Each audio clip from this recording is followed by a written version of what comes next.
afternoon, good evening, and good night to everybody out there. Uh, this week we've got tons of Tesla news and SpaceX news, VW and Tesla lawsuits, and more. Not VW and Tesla lawsuits. The lawsuits is a whole nother story, and we'll get to that. How's everyone doing today? Let me get everything resituated so we can continue on, and let's get started. First up, folks at Xpeng have made their 100,000th unit. If you don't know who they are, they're the Chinese car company that allegedly has absconded with Tesla's autopilot uh, IP. That looks better, I think. Yes. Okay. So yeah, congratulations to them. Electrify all the things. They were just at the top of my list. So what's next? More exciting news is that we got a chat.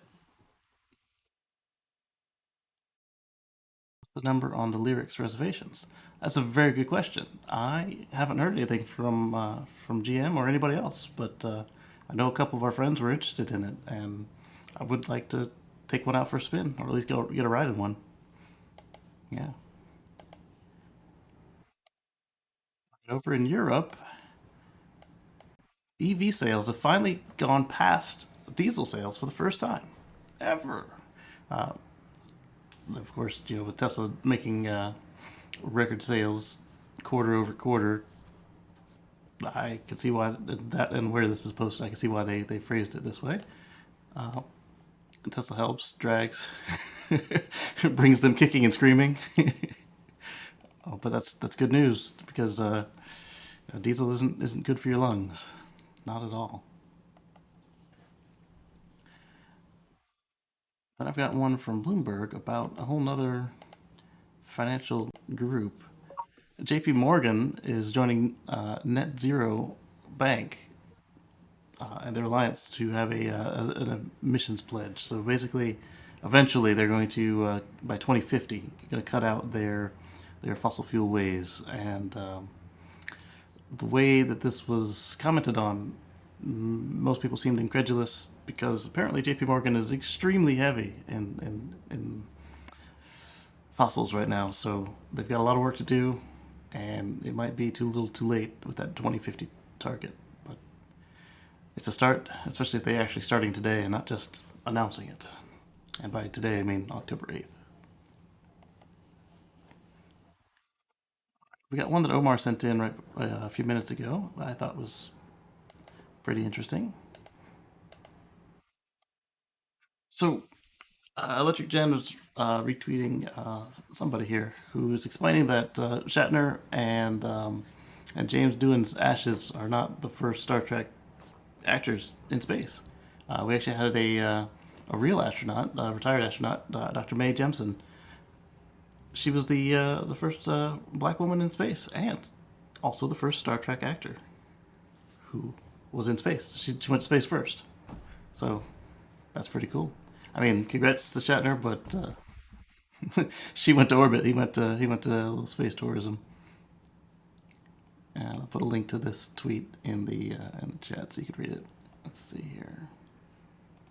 I'm on the PC. Sitting there looking for the link on the phone. Paste. What you got, Eddie? Is it true that Bezos is bullying Rivian to back off trucks concentrated on vans?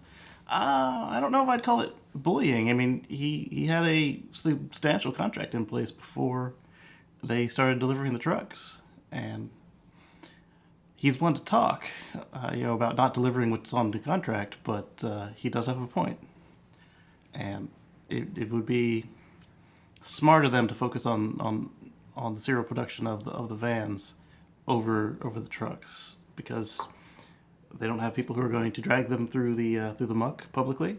They have guaranteed financials with it, and they're not changing colors or trims or options. They can just crank them out and get the team and the factory and everything dialed in before going out and servicing public customers who can complain about panel gaps and scratches and how nice the delivery agent was. So it's kind of, I'm using two hands here. It doesn't show in this little narrow view. You're weighing the two things. So here we go. I got this. Boom. So it's kind of like, which one is going to be your focus? And I don't envy that. It's a good problem to have, but it puts them in a hard place. And based on the way we've seen Bezos and company interact with folks, I wouldn't doubt that there is an element of bullying or like puffing up the chest about it. So it could go either way. Let's see what we've got next. This one was fun to me. Do I have a video on it?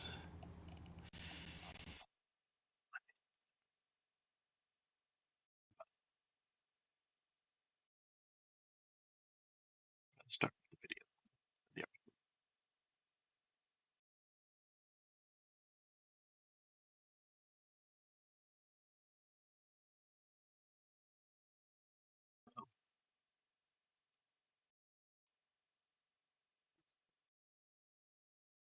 I see what happened. I ended up at the bottom of the.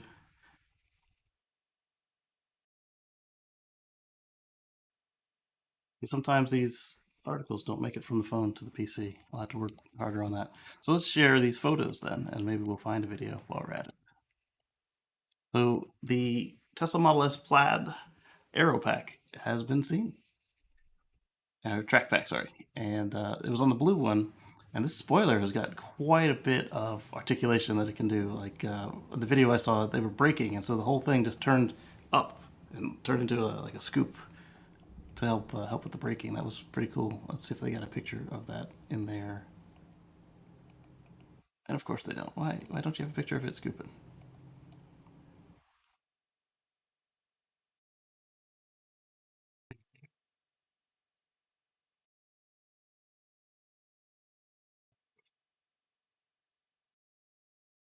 Oh well. So it has quite a bit of articulation. Like literally, it was almost 90 degrees from where it is here, and lifted up, and it was this is kind of it. But it was higher than that in the video I saw, and it moves very quickly, very much like the one on the original Model X with the active spoiler. But rather than having just three positions, it had a range, and I thought that was pretty cool. I don't know how they're going to make it so that this is something that you can get done without Tesla's assistance, unless they do like I suggested, and you order the track pack and they ship a crate to your local mod shop, which is really a good way to handle it if they don't want to get involved. It would also be kind of cool to see if they came up with some solutions for things like parachutes and roll cages and all the other stuff you have to have for most of the tracks out there to allow you to get on them, because the Model S is now too fast for most tracks, which is just an insane thought. All right, so I mentioned the lawsuit, right? So let's get to that. Nippon Steel is suing Toyota for patent infringement on non-oriented magnetic steel sheets used in EVs. Whoops. So this one I don't actually remember the gist of it. Um, it had to do with the in the motor you have these plates, and they're non-magnetic and they hold the magnets in place, and it's Toyota stepped on their IP. So you got to be careful when you're a big company. Just follow the rules. This one was less exciting for those of us that are in the market for purchasing another EV. Uh, Tesla holds lowest vehicle price increase rate as car prices hit all-time high. What a mouthful of a title. Okay, this isn't the one I thought it was, but this one is saying that of all the prices that have increased out there, Tesla has increased theirs the least, which is kind of their style, their method. What they want to do to push EVs forward is to keep them attainable, but right now they're not able to make enough to fulfill demand, so they're taking a little bit of profit there. Their costs have increased because global supply lines are in tatters. So it may not feel like it when you're seeing price increase after price increase on these Teslas. But then when you go and look at some of the other vehicles available for purchase, or that should be available for purchase, and you see that either they're not available or their price is up 20-30% markup easily right from day one before you get into negotiating with a dealer, and before a dealer puts their markup on it, it's quite disappointing. And so it's nice to see them trying to keep the prices low. So let's see here. Tesla increased only 1.5% from September of last year to September of this year, while the industry average went up 12%. And some, like Mitsubishi, went up 23%. And that's factory right there. That's oof. I was reading a Reddit post from a I don't know if he was an actual dealer or if he was the manager at a dealer, and he was just taking it from all sides. Like he said that the customers were upset that the cars were late and that they were overpriced. The salespeople, he had to let some of them go because he had more salespeople than cars, new and used, and it's not an enviable position, but it's a matter of the supply lines are messed up for the new cars, and there aren't enough used cars because without new cars, people are gravitating to them. And then on top of that, you've got more people in cars because with the new normal, people didn't really want to be sharing buses, trains, etc. with each other, where they all breathe the same air. So it puts extra stress on the supply. Blasting through these. All right, so this one came from the Weather Channel, and um,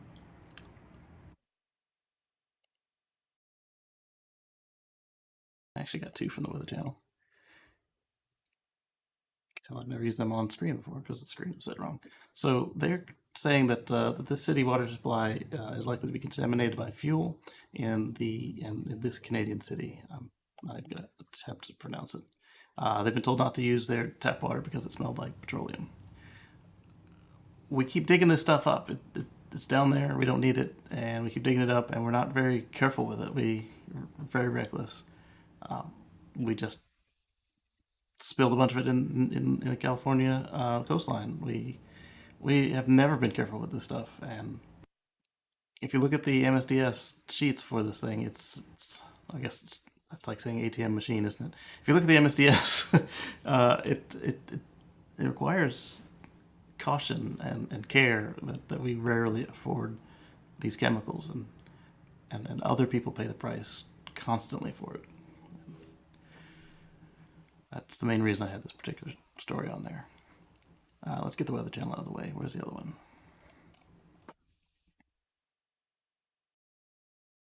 There it is. So, speaking of California and water,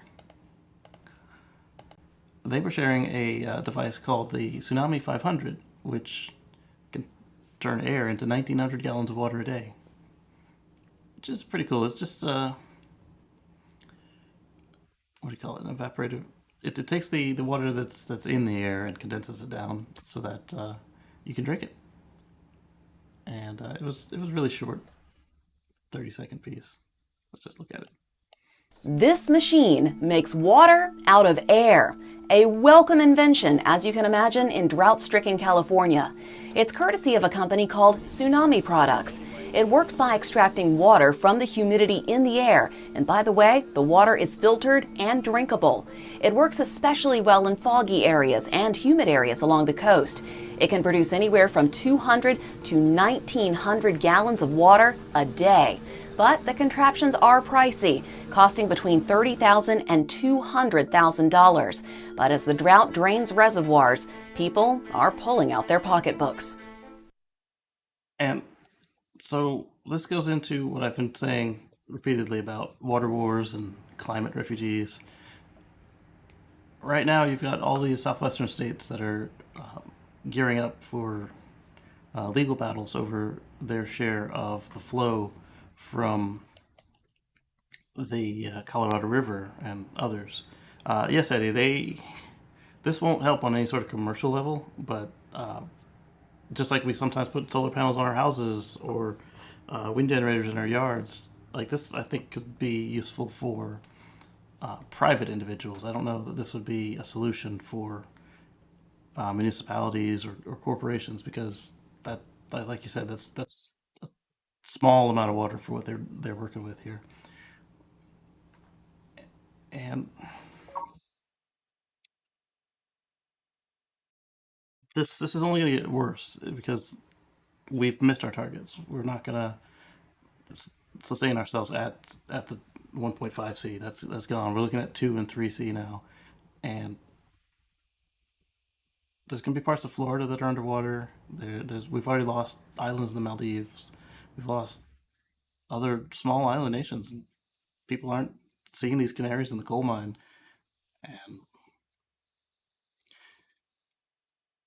everywhere I'm seeing is that folks born after the 80s are going to have to deal with worsening climate disasters year over year, and this could have been avoided, and we could still slow and stop it, but where we slow and stop it at depends on our will. And if we could just keep doing nothing and pretending it's not going to happen, we may perish. And it's unfortunate. I mean, we've lost so many species. What was it a couple weeks ago? We were talking about how many endangered species were considered to be extinct when they made the list this year, and it's we can do better. I mean, we have the technology. It's in the realm of affordability now. I mean, yeah, it's not there for every single person, but some of us can afford to buy an EV and don't need, instant travel, and we're still choosing to buy, V12 engines and make loud noises for to show that we have some prowess of some sort. It's not doing the trick. So, speaking of some folks that are trying to do the right thing, we've got Kawasaki has announced that by 2035 they're going all electric, and 2035 is kind of like the year that everybody is aiming for. And some folks will say, well, why not sooner? Motorbikes are more simple, but as we've said before, right now the supply lines are crunched, and we've shown that it takes a while to design a vehicle, anywhere from 6 years or more. And when you look at, motorcycles don't actually add that much per vehicle compared to, say, a heavy truck, but we say electrify all the things, and, and this helps get you there. And, and then it'd also be nice to not also add to some noise pollution while you're at it. And if you do like to go fast, why not actually go fast? These things accelerate even faster than a regular fossil vehicle, and they can even achieve a higher top speed if you design them correctly. So kudos to Kawasaki. This one's coming from electric, obviously. Da, da, da, da.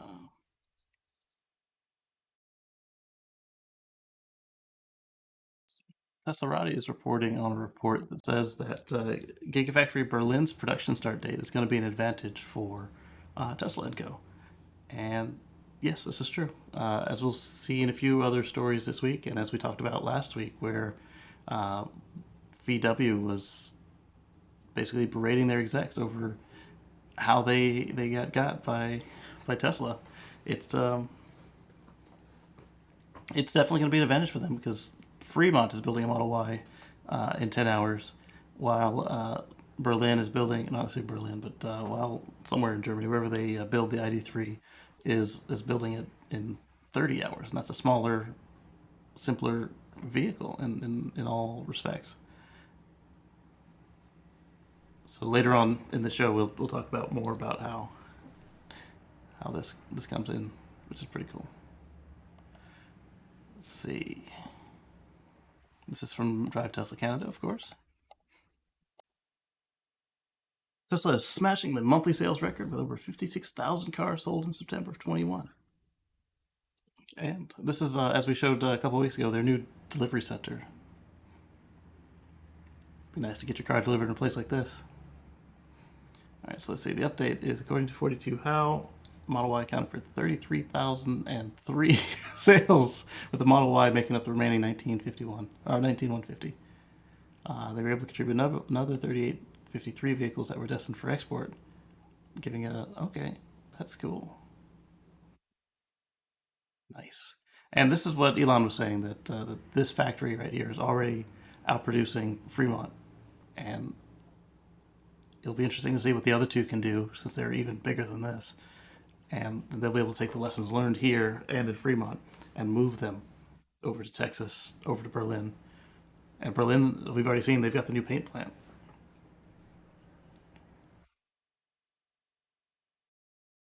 And of course, with Cybertruck, you don't even use paint. Let's stay in China for a minute.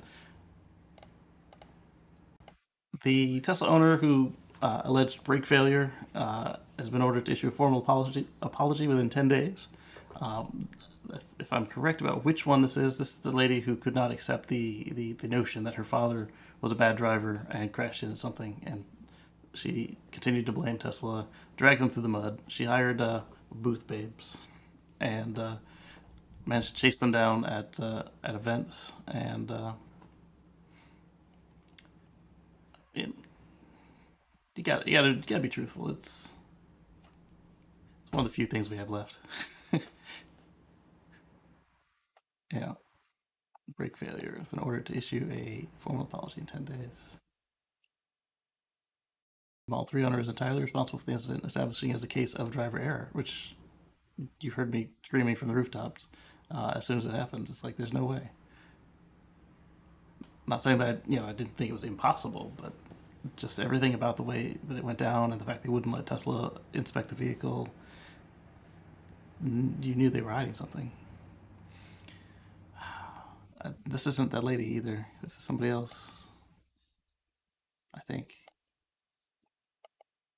There were a couple of these to the point where, like, right now the Bolt isn't allowed in parking garages for like a real reason. The Teslas were being excluded from parking lots on that fabrication, and well, hopefully everybody gets their recalls quickly on the Bolts. But I think we talked about it last week that I don't know, was it this show? But LG has decided they are actually going to pay several $billion back to General Motors over the battery failures. So everything should be on the path to being made correct. All right, so how about factories in space? People keep saying, well, what if we just build stuff in space? Varda Space agrees, and they're going with a rideshare on a SpaceX rocket to put the first factory in space. They said that it was the first complete all-in-one unit, so I'm guessing it's essentially basically like a 3D printer in space in order to fit on a rideshare and be a factory. I would think when I picture factory, I'm thinking something full of robots or people that took multiple launches to get up there, and this is not that. So let's see, what did they say? It's to build the first space factory, or more precise, the first all-in-one space factory. Uh, yeah, so see, yeah, this is not what I would picture. It's NASA and Russia. Uh, what? No. Oh, okay, so they're saying the ISS routinely holds payloads, but that's not. We wish them luck. Which is interesting to me is that they said it's based on Rocket Lab, but it's going on SpaceX. So did Rocket Lab design the adapter and decide to rideshare with SpaceX instead of doing it themselves? Or did they miss out and SpaceX is just doing them a solid for money? Because they mentioned it up here as well that it's a Rocket Lab bus, but it's going on a Falcon 9 rather than on one of their rockets. Drive Tesla Canada is talking about how Tesla is starting the transition to pure vision cars, no more radar, and I can guarantee you that this is a thing because when I downloaded the full self-driving beta on my car, it it warned me that, or not really warned, alerted me. They mentioned that hey, your car is now full vision. The radar isn't a part of it. The speeds are capped at 80, and the following distance is a minimum of 2, among other things. I've enjoyed the full self driving beta so far, and it's been a little scary at times. It's been amazing in others because the way that they can perform is just something else. He says there's quite a bit of EV hesitation out there, and this is true, and it's unfortunate because a lot of it is out of ignorance rather than ignorance and fear, rather than any legitimate reasons. I mean, there are a few that literally can't afford a new car, which I understand, and then there's the handful that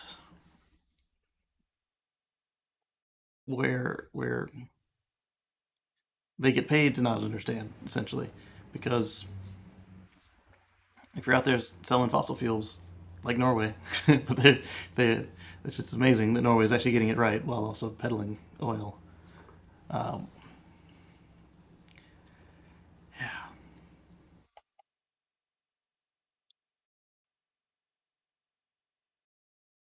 All right. So a couple of our friends like to go for ultimate privacy in their Teslas, and they've covered up the interior cameras with the little laptop covers or the post-it notes, tape, etc.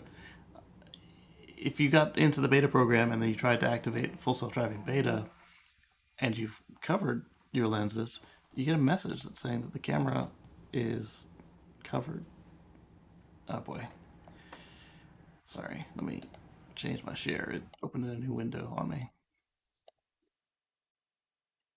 You get a message that the camera is covered or blinded, and that you need to uncover the camera if you want to proceed. Uh,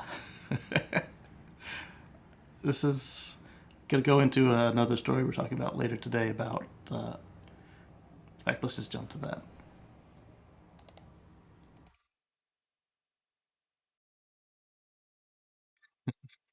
I checked my phone at a red light, and when the light turned green, the car beeped and said, "Please pay attention to the road." Very cool.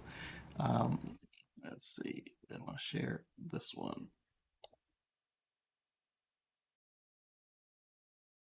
So Simon Alvarez is reporting on or opining on Consumer Reports continues to suggest that the Tesla autopilot system and driver monitoring system are insufficient and unsafe, and they're not doing anything about it, and they're not doing all that they could. But at the same time, as the title says, the camera-based driver monitoring system exists. Pretending it doesn't make the road more less safe. What more do you want? Do you want to have an employee sit in the car with you and watch the road? It's just and as we've said in the past, Consumer Reports they are appearing less and less impartial every day when you look at where their money comes from. So this this constant attack might just be them trying to help their benefactors catch up in everything, and it's not going to work. So it's not going to work.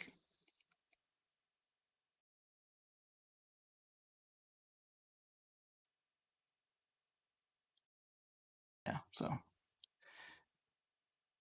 it is what it is. But that again goes back to being a critical consumer of media. If you don't know the biases of the reporter, it it could take you for a loop. You could literally, if you don't drive a Tesla, you could seriously believe that they're not doing anything, and they're doing plenty. Could they do more? Probably, but they're not done, and they didn't stop. Good evening, Anders. Good to see you.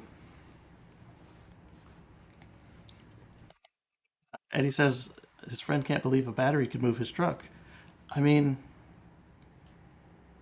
this is what we're talking about with people not having the experience. The only way to get some of these people uh, to realize what's happening is for them to get in the chair and try it themselves, or like we saw the demonstration what 4 years ago now, where the lady's brother parked in front of a supercharger and she hooked it up to her Model X and just dragged it out of the way.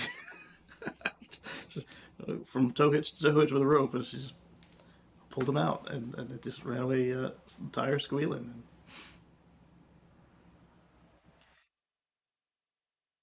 And when these people say that the electric has no power, what do they think moves these freight trains? I mean, they're electric trains, whether they're powered by diesel or electricity. They're electric trains. The traction motors are electric motors. The only reason the diesel trains are diesel at all is because they chose not to electrify the rail, and you need to get that electricity to the motors somehow. So have a generator on board. It'd be great if when they were coming down a mountain, they could dump that power into a battery instead of evaporating it as heat. But that's a whole nother argument.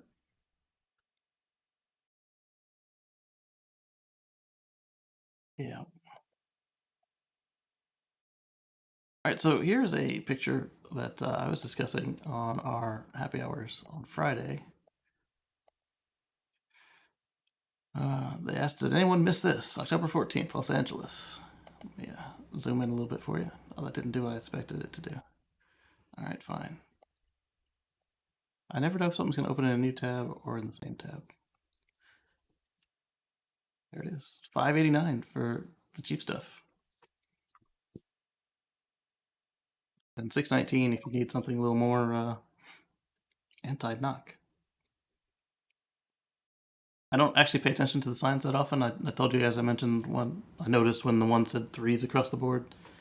I drive past a bunch of them. I don't even have cognitive. It doesn't even sit in my brain where they are, other than the ones that are at the superchargers.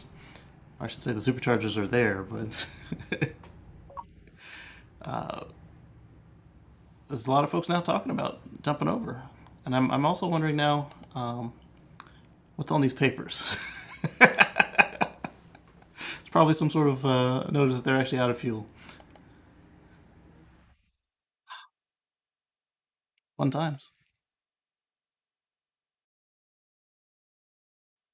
So we talked about that. Oh, it was this show. Sorry, I'm out of order. So LG agrees to pay $1.9 billion to Chevrolet over the battery recall. And um, as I said, it's the right move. I don't understand how they could do this twice in a row. They did this with Hyundai Kia in South Korea, and then it played out step for step for step, exactly like it did in South Korea, all over the world here with this Bolt and Bolt EUV. It was quite sad to see it happen again. It's like every time you see the next step, you're like, okay, so yeah, we saw this before. There's no way they're going to do that again, and then it falls in and makes the exact same failure the next one. Oh, there's no way they're going to do that too. It's like, all right, so first they said there's a software patch and they reduced your battery capacity. Okay, yeah. All right, so now they said they fixed the problem and they've got the software patch. Okay. And then the cars still catch fire after they get patched. Oh, well, we found the problem. It's only a few vehicles. Okay, we're gonna replace a few packs, and then the cars outside of what they said were starting to catch fire. And so then they, oh, okay, we're gonna replace them all. It's like we've been through this. Why is it history literally repeating itself here? And then it got to the point where, okay, so we were at the stage where they replaced the packs, and then LG said they weren't going to do anything else about it. And now we're at the part where LG pays billions of dollars to make everything right, which it's good that they're making it right. It's bad that they've done this now twice worldwide, and they're a much more capable company than this. And hopefully they can do this quickly because it is kind of sad to see a sign on the parking garage that says no bolts allowed.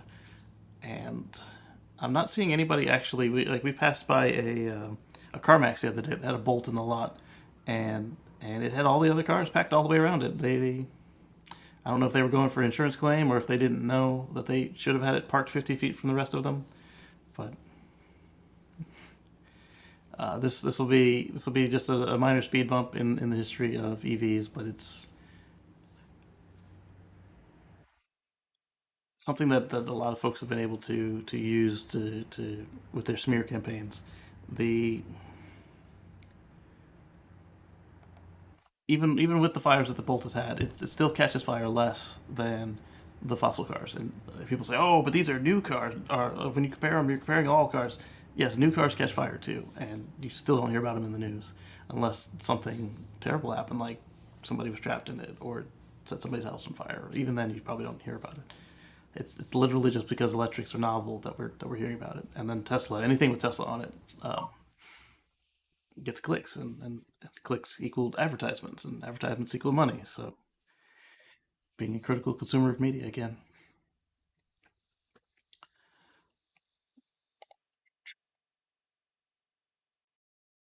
So Tesla has taken over HP's campus in California, despite moving out HQ out of state. Which, when you listen to what Elon said, they're not leaving California; they just moved their headquarters. So this isn't terribly surprising. They're expanding around Fremont. They're expanding Fremont itself so it can be 50% more productive than it is today. I don't know how, and I'm curious to see how that plays out. But this is good to see. The fact that they need more space and they're getting it means that they're continuing to make investments in the product to make it better for all of us. Exactly, Eddie, and they want that hesitation because their benefactors are typically fossil fuel companies, and so they think that if we don't need to burn their stuff to get around, that we don't need them. Whereas for now, they should see it as a good thing. In West Virginia, they're burning coal to make electricity. And so many places right now are still doing the whole natural gas thing rather than putting in renewables. So they haven't really lost the customers yet, but they will. But it's not the car that's doing it. Yes, it does get rid of one division, like the combustible fuels from the gas station. They're gone. But is the money worth not having a place for your children to grow up? Some of them obviously think it is. It's that whole 1980s profit focus, like Star Trek Ferengi.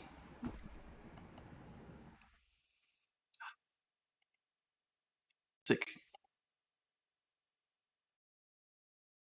All right, so I've been talking about the megachargers for a while now, and Sawyer Merritt has found, or been tipped off to, the semi megachargers are being currently installed at Giga Nevada. And if you look at these, based on the sizes of everything involved, they look very familiar, don't they? I've been attesting that I feel that the cabinets for the megachargers are the same as, or not exactly the same, obviously, but uh, based on our supercharger V3 cabinets, except instead of each cabinet sharing 4 cars, each cabinet can be dedicated to one truck, and hopefully 2 Cybertrucks if we, depending on how that goes, because that's a big battery. How's it going? And so let's look at these pictures here. So as I said, they look familiar. The right aspect ratio to be the same as what we've got today for V3 superchargers. I like that they're pull through for the semis because they don't need all that extra to back up and everything. Pull through charge, be in and out in 30 minutes or less, as promised. These look like bigger versions of the power correction boxes that we have being installed at the newer uh, V3 and V2 stations. They look like the size of the current V2 cabinets, really. It's interesting.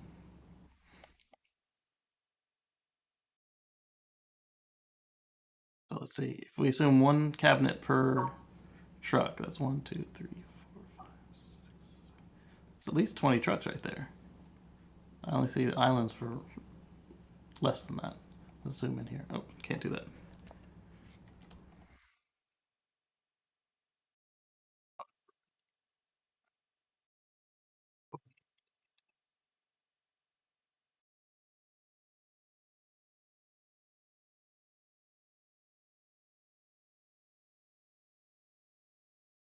Now let's share this with you.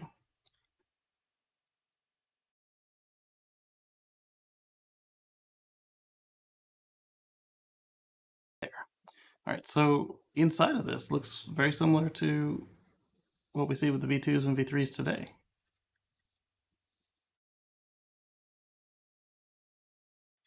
A little bit of insider baseball, I know, but it's interesting to me. All right, so let's see what other people said on this thread here. Merritt says it's his understanding that these are being built for Tesla's semi-test vehicles for trips between Fremont and Giga Nevada. While this is a sign of progress, it shouldn't be interpreted as production being very close. Model Y and Cybertruck are the focus. Semi and Roadster after that, which is true. But at the same time, the testing of the semis is being done internally. So what better place to install a megacharger than Giga Nevada when you're picking up the batteries to take them from Giga Nevada to Fremont to put together Model 3s and Model Ys. Oh, he's got more pictures. So let's share this too.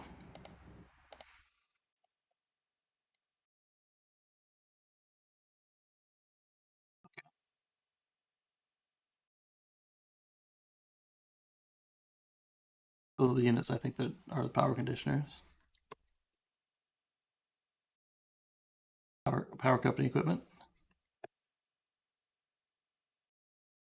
Right.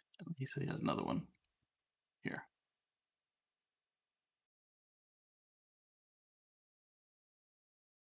This is going to be fun to see. And as we keep saying, electrify all the things. If we can do our shipping without using combustion, that's going to take a huge chunk out of what's out there. That flew in my nose. I'm sorry. We can expect semi-production vehicles to be used for the milk run between Gigafactory, Nevada, and Fremont, delivering 2170. All right, that's cool. So, oh, this person making fun of the fact that Sawyer uh, has a certain level of excitability about him with these news titles. All right, so let's see. Let's go on to the next one. All right, so this one was pretty cool to me. So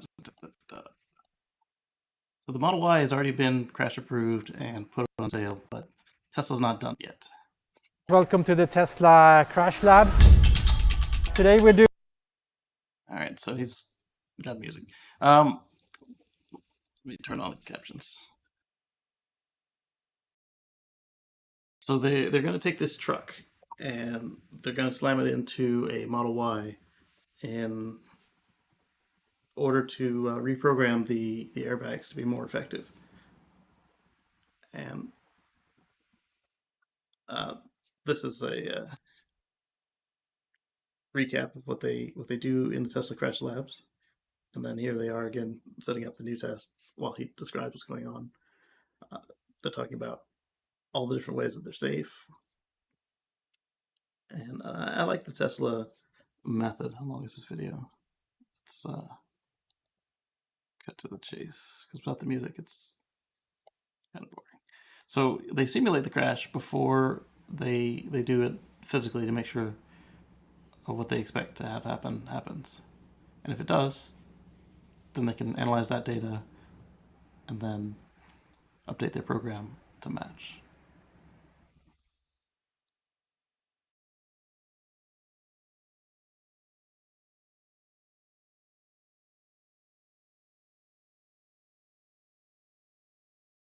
Okay, then they set up the test.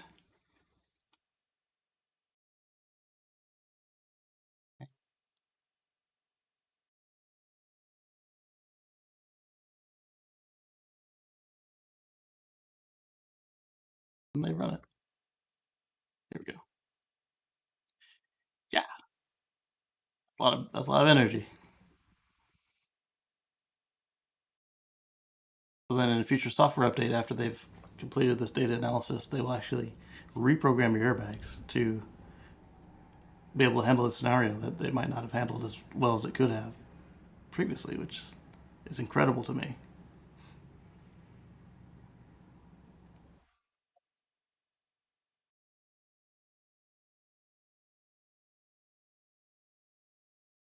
don't have to do this, but safety is one of their top priorities. So it feels good to know that they are doing this.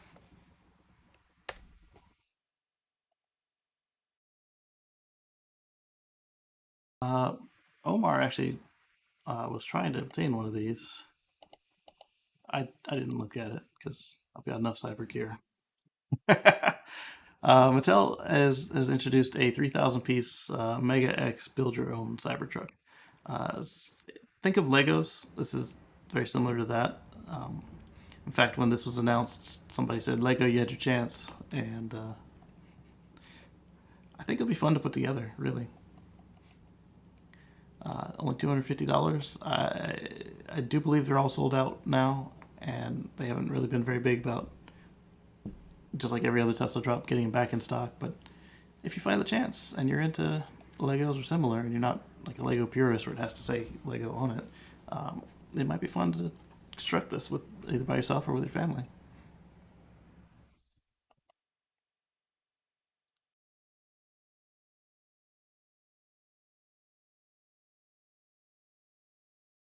So Tesla Germany has outsold BMW, Audi, Mercedes combined in September. This is just part of the way that Tesla rolls with their quarterly delivery cycle. September is the last of the quarter, so all the cars get delivered then. But it's still impressive that they could outdo these much older companies in 1 month. Let's see if they have any numbers on it. The Golf was ahead of the Tesla Model 3 by just 58 vehicles. It was still the Model Y. So I think at the end of the year in December, we'll see what we saw this quarter and the end of September, which was impressive. I think that we're going to see them go even further, and I'm all about that smoke. All right, our friend Twa, she's the ambassador for Bucky's unofficially, and she'll be glad to see that superchargers are now coming to Bucky's, the world's largest gas station. Also, if you haven't been to one, I hear that they're not just can you go shopping in them, but they also have some of the cleanest restrooms out there as well. So this will be exciting to see. And yeah, now they're in Texas. This is very Texas, not Texas exclusive, but this is very Texas gas station. So let's see. Over at Clean Technica, they've got permits and such that show what's going on.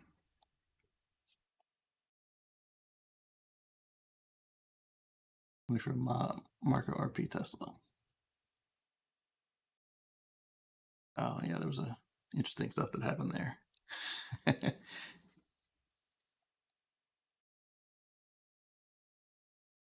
So I can't wait to try it out. If my first Bucky's experience can actually be supercharging rather than just passing through, I think that'd be fun. All right, so you've seen Truckla and you've seen Cybertruck and the Rivian. How about a Tesla Model S Amino? Is the Model Y really outselling the Model S by that much? Yes, the Model S is capable of being done at 2,000 a week. I don't know if they're back up to full speed or not.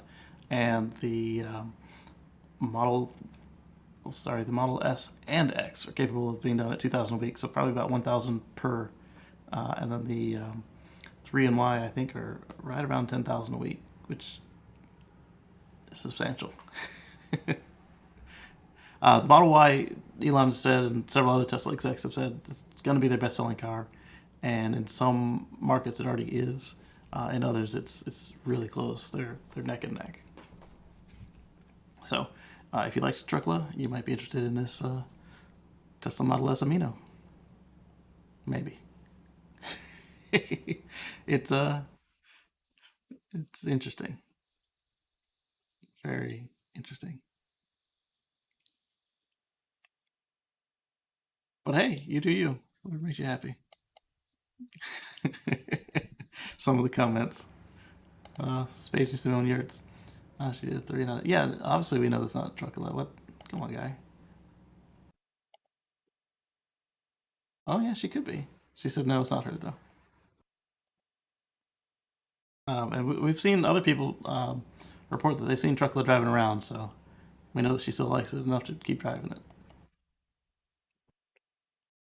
So the same guy who called Simone Yurts into the jet and his partner, they went to Iceland and they wanted to do the ring road, but it didn't have enough superchargers to do that. So they ended up using a lot of third-party chargers.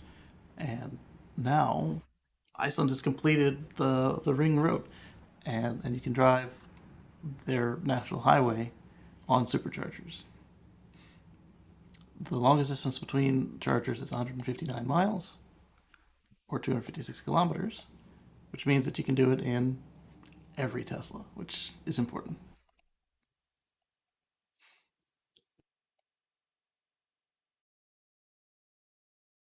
Oh yeah, the Model 3 has been outselling the Model S for a long time, especially the whole year that the Model S and Model X weren't built. uh, or I should say, 8 months, 10 months, long time. Yeah. So I think Iceland is going to end up looking like Norway for the most part with the EVs. He has a point here that they have to import 100% of their gasoline, and it costs $6 to $7 a gallon. Their electricity is from hydro and geothermal at 16 cents a kilowatt hour. That's affordable. Cool. So we talked about wrong button. We talked about climate change and how it threatens the livelihood and way of life of everyone. So raging floodwaters have driven the climate change to threaten the Trans-Alaska pipeline. We already knew stuff was up with this one when they had to install radiators to keep the permafrost from melting underneath the pipeline, but it's not going to be enough. The company maintaining the pipeline has begun planning for emergency after heavy flooding in 2019, but experts worry that's going to be too little, too late. Yes, it's you can't stop this. And what's amazing is they're trying to do the right thing to protect their infrastructure, to protect the infrastructure that supplies product, which destroys the environment, which makes it so they can't protect the infrastructure. Hey, Exotic Geeks. Good to see you. I'll be running up through Baltimore sometime next month, probably. Hey, Dan. Yeah, so the fossil fuel industry has themselves a little bit of a chicken and egg situation, but we've seen already with our military, for instance, they really respect and understand that the climate change is coming, it's real, and they need to do something about it before it hampers their effectiveness. So it only makes sense that the fossil fuel people would understand the same thing. I mean, they're the same folks who brought us their reports in 1946 saying, hey, this stuff is bad and it's going to cause problems, and then they buried it because they wanted money. All right, so back to Volkswagen. Herbert Diess, CEO of Volkswagen, says that a slow shift to EVs could cost 30,000 employees jobs. So he's not threatening them per se. He's not saying that he's not warning them either that the EVs are going to cost them their jobs.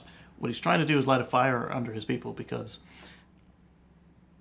if they go slowly, he's going to have to cut a lot of them loose. And there's another VW story coming up that I'm not trying to give away. So we see that they're actually walking the walk, and then there was a movie that was going around as a meme a while where they would replace what the Nazis were saying with whatever crisis, and I can't stop thinking about that meme right here. It's like, hey, Tesla's doing better than us. Everybody who's not blah blah, get out. And and then he proceeds to yell at the troops. And this was that just through and through. But before we get back to VW, let's look at something more fun. I mean, yes, it's good that they're looking at the right thing. So, Tesla Scope and a few others have noted that in the Tesla app, the latest Tesla app for the iPhone at 4.2.0, 420, you can there's all sorts of controls that suggest you'll be able to look through the car's cameras in your phone, or at the very least, be able to save them to the Sentry mode and view that from the car. And that's exciting. Let's see. Yeah. So Green, the only Tesla scope, and a few others were the ones who saw these. Let's see. These are assets from the app, so it'll show you which cameras you've picked. The car software hasn't been updated to actually use this, so they can't get far enough to see how this works.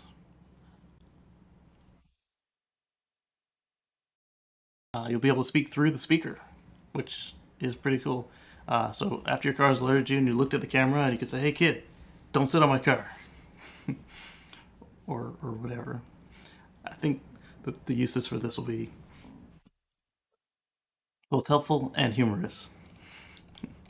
I could see so many ways to prank people with that. Let's see. And those aren't the only updates. Drive Tesla Canada saw those among other updates to this app. Version 4.2.0 is 420, baby. You get widget quick controls on iOS, so you can open the trunk, turn on the air, etc. The remote camera viewing we talked about, which is nice, as well as the remote speaking. Let's see, update 11:12 p.m. As we suspected, this is what the view will look like in the app. It has been confirmed this new feature will come with Vehicle Software Update 2021.40. Alright, so here's the app, live camera, or save clip. To enable remote camera, allow remote camera access, turn on Sentry mode. And so I guess the video would be here, and it shows you which camera you're looking out of here. A dash cam not available, requires a USB drive in the car. You can save the clip after watching it. It's unclear if you'll be able to save it to the car or save to your phone. It'd be good if you could save it to your phone. Like if your car's getting towed away, it'd be kind of tough to go get the USB drive back. Let's see, update 933. Tesla Scope has also found more evidence this will indeed be live streaming, in addition to viewing previously saved clips. They were also able to discover you'll soon be able to talk into your mobile phone and project your voice over the speaker. And then here's the different codes that the app is presenting. Based on a deeper dive, we've discovered it appears the daily data limits for remote viewing. So owners will have the ability to disable live streaming. Additionally, all doors must be closed and no one in the vehicle for the feature to work. There's a lot in this app update. Tesla releases vehicle software version 2021.40. In-car purchases will also be enabled. That's nice. So you can buy stuff on the screen instead of at Tesla.com or in the app. Some more error messages, and it's kind of cool. Based on evidence discovered in 2020, that was green right there. Would only be limited to the Sentry camera, so you won't be able to use the B pillars, but you'll be able to use the main front camera, the two side cameras that face backwards, and the rear view camera. Neato. Exciting times. Yes. This one too. So this one we don't do too much investing stuff, but we've got next up Rivian is Ford is no longer on their board, despite having invested a great deal into the company, and they haven't been there since I believe it was September. They said. Let's see. This isn't the article I clicked on. Let's see. Yeah, so it's September. They haven't been on board since September. So, but their money is still invested. So I'm curious if this is a case of ethics. Like you can't ethically be steering a company that you're competing against. But again, this is not a stock show. This is not advice. It's just interesting, something to talk to your advisors about. I think they don't. I think they business. I think they got what they needed Yeah. and made that deal and said, let's see what you can do. More so of just, you made this much effort, you need this much over the case, you're a whole different market, but let's see what you can do. I'm hedging their bets. Leaving them to their own devices. Like, hey, you've made it this far, Here's the money. Let's see you in the world. It's like a kid, the kid done did their homework. They want to get their car. You give them their half and let them go about their business and see if they make it. Maybe, but these companies tend to be a little more controlling of their funds. But a few of them are Yeah, hands off like that. I just yeah. don't see Ford being But hands off in such a way. Ford is literally 100 years old. It's like your grandfather going, "Hey, I know what you're trying to do, son," and go like, literally. I mean, you're not going to be the ruthless overtaking other companies. I've never thought of Ford doing that. So Well, another way to look at it is when Mercedes or Daimler and Toyota were both invested in Tesla, uh, they, as soon as they felt that they couldn't get what they were in it for anymore, they sold cheaply and were kicking themselves for it the whole way. But speaking of Tesla, the Giga Berlin is going to be 37 miles away from Europe's largest lithium factory. Again, Elon likes to remind us that lithium is only a small part of the battery, and it's not exactly all that rare. But the factory might be more important because now you're getting your usable material, and to be close to that is kind of a competitive advantage. it's despite the issues in software and the design of quickly assembling vehicles of necessary that Tesla and by far what Elon's pushing for, this is what's going to keep them in the forefront. I mean, there are forums out there like ours where you can purposely navigate with some uh, confidence and some tact. So, but having that ability, it's going to be the number one car on the market for that reason because the business moves. Elon's not outsourcing anything. He doesn't have to say, "Oh, you get 3 years of Electrify America charge," or Right. you know, we get our batteries from Panasonic or SK corporations. No, it's all Send us the one. raw metal. We'll put it together. Yeah, it's all in one house thing. So Yeah. So it's this a company, control. Rocktech Lithium, out of Canada, is planning to build the largest lithium refinery in Europe. Uh, this is what we see in China. Like the reason that people say, oh, that it only costs a little bit more in labor to build in the U.S. or Canada or Mexico over in China, and then when you actually try it, it actually costs a lot more than that. The reason isn't the labor; it's that everything you need—the screw manufacturer, the glue manufacturer, the people who make the cardboard boxes, everybody is right there in the same town on the same block, and so we're starting to see this with Berlin, and we've already seen it with Tesla Fremont and Tesla Shanghai, that all the support is built up right around the factory. And it should And be. for this Canadian company to do that in Germany, Not to question. mention, I don't think any. Thank you. I don't think any.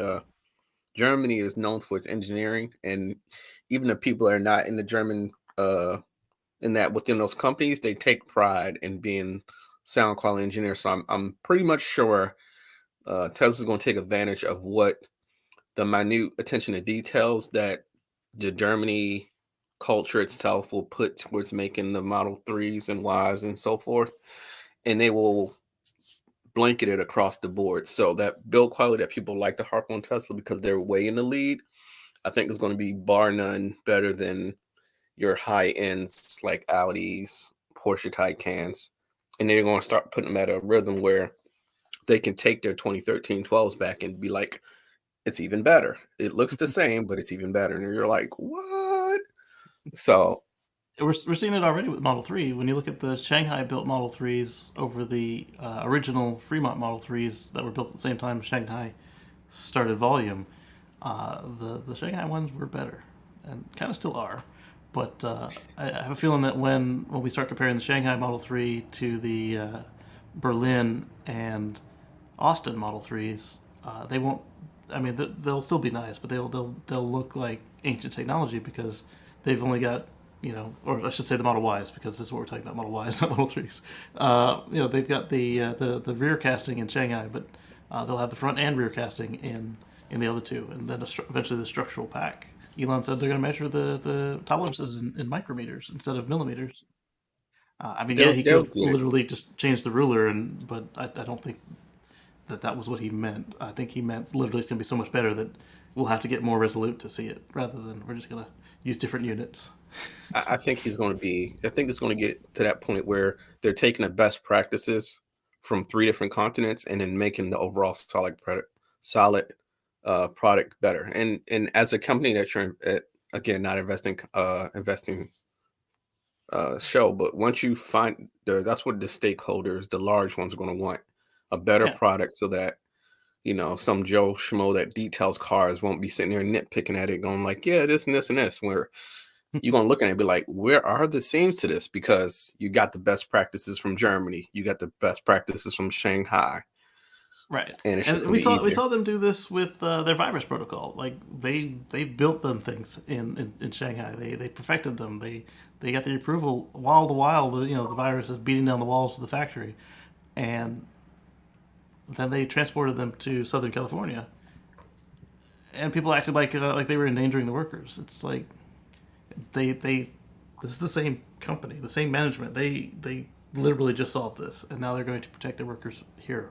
Now that the virus has arrived on our shores, and then we had the local politicians cussing at Elon, and Elon saying that we're going to leave, and then he did.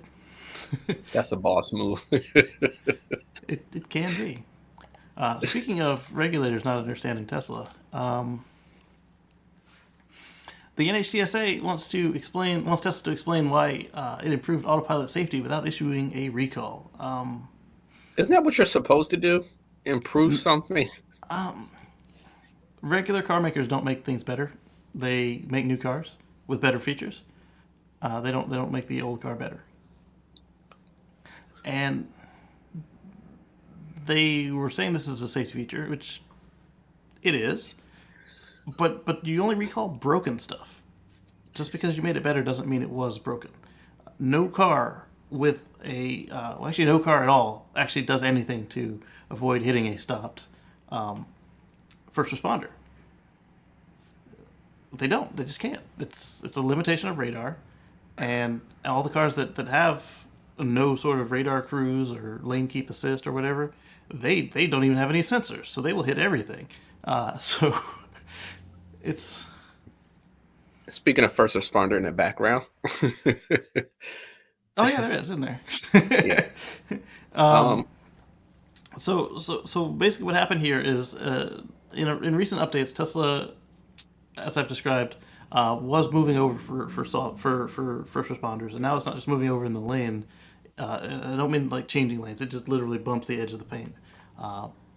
What they were starting to do is at night they would recognize those flashing lights, the sirens like these, and then they would put up a message on the screen saying that they were slowing for emergency responders. And then if you were on the highway, they would just slow the car down to 45 miles an hour, no matter what lane you're in.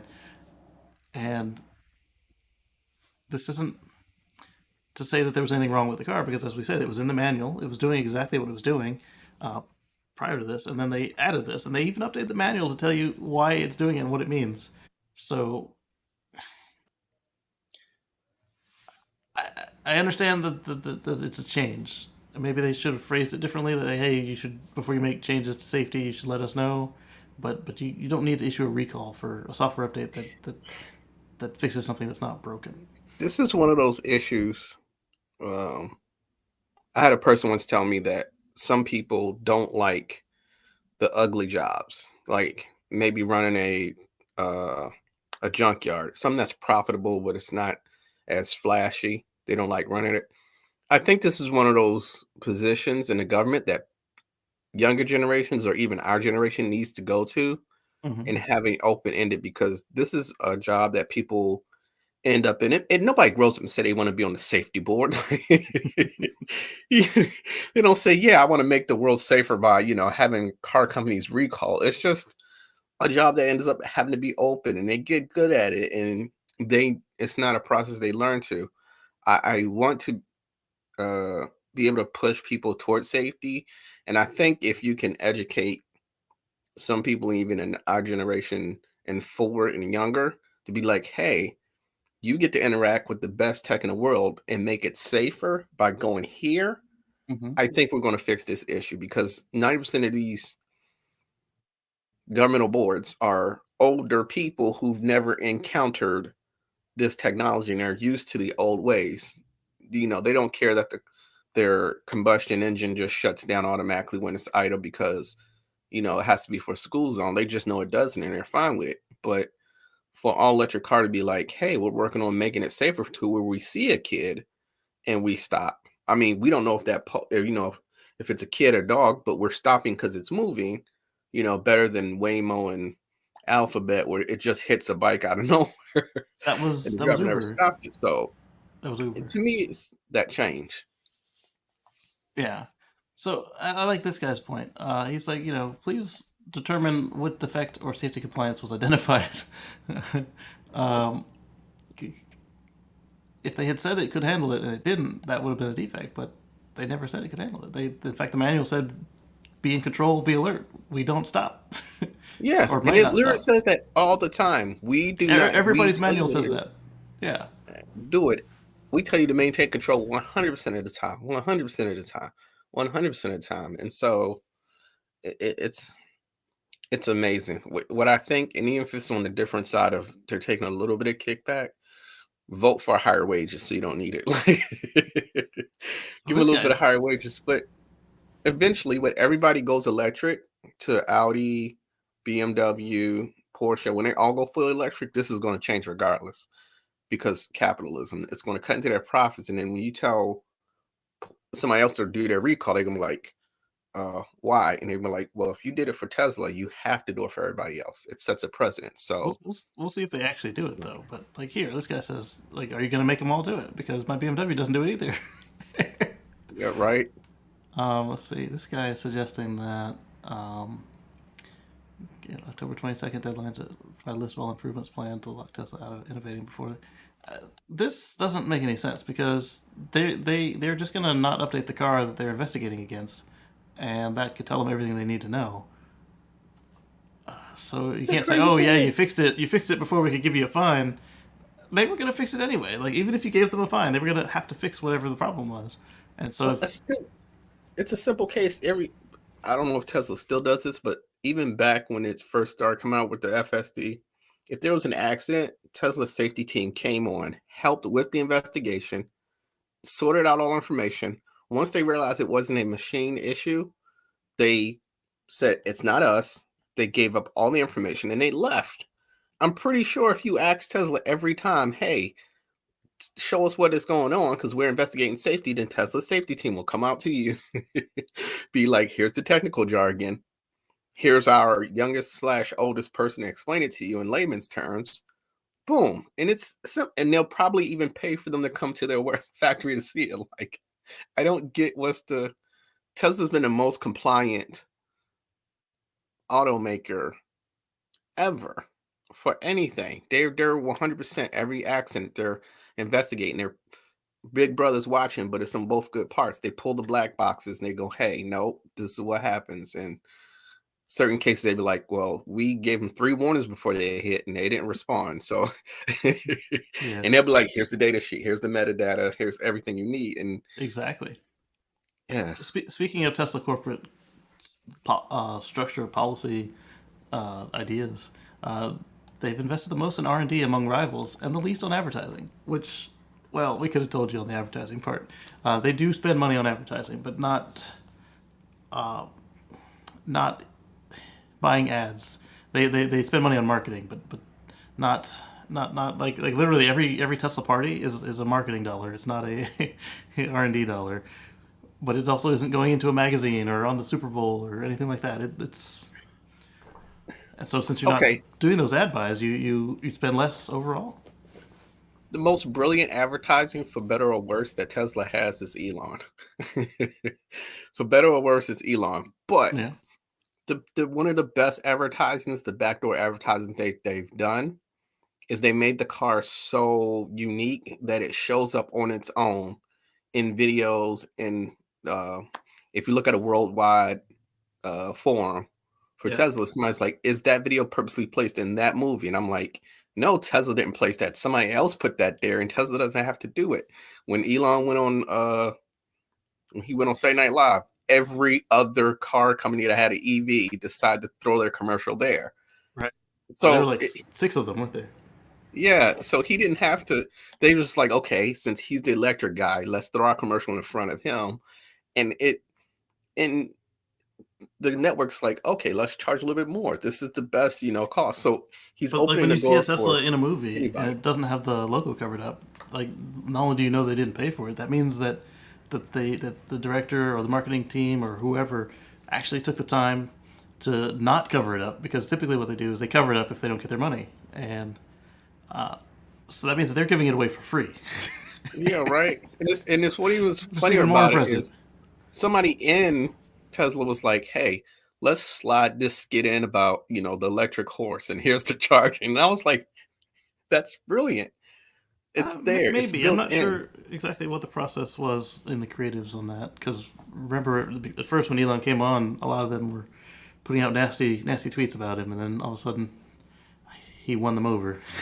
I- it's either A, he was like, take a ride. This is a good discount. You'll never have to worry about what the regular peons have to deal with for updates and stuff. Or B, it changed their mind about what vehicle they were in and his weird sense of humor, because besides, I think the They just Mario realized he was Brothers a real dude and not some like yeah, evil billionaire like some yeah. of the others that they've heard of. So Inside EVs was linking to this table here, this chart, where they compared R&D versus marketing of these cars, R&D versus advertising. So the advertising's in red and the R&D is in white.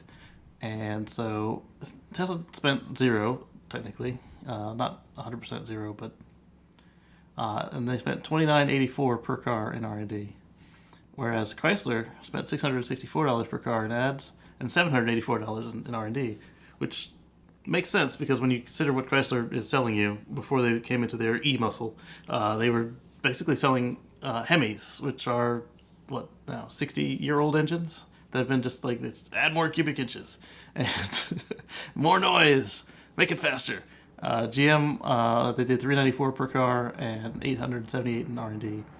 Toyota just about $1,000 with $454 in ads, and Ford $1,100 in almost $1,200 in R&D and $468 in ads. And this right here goes That's coming back to from the what we were SEC. talking about with Ford and Rivian. Ford took what they had in that R&D budget and was like, let's go to the closest competitor and get more so we can make maximum dollars of our R&D budget and then try to, complacent for that. Yep. And so Coffee Table Tesla says, I wish we could see this for insurance companies. Can't stand paying for how much advertising Progressive does. Tesla insurance is needed. Elon then replied, trying to get approvals needed to offer insurance is extremely difficult, but it's coming. And I don't know if I brought up the story on this one. I think I did. If I didn't, remind me, Dan, that we need to talk about Tesla insurance. Yes, especially with the FSD beta program for y'all guys. Yes. So we had a story coming out of San Francisco about Waymo and their Jaguars. The way it was worded was Waymo's self-driving cars invade San Francisco street in the most bizarre way possible. Let's see if they include the video. They do.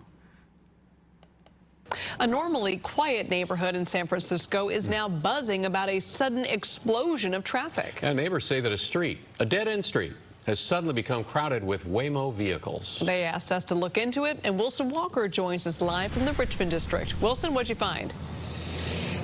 Well, Liz, here at 15th and Lake, this is hardly, Union Square or the ballpark Fisherman's Wharf. This is not a busy intersection by city standards by any measure, but they are seeing a lot of one kind of traffic here.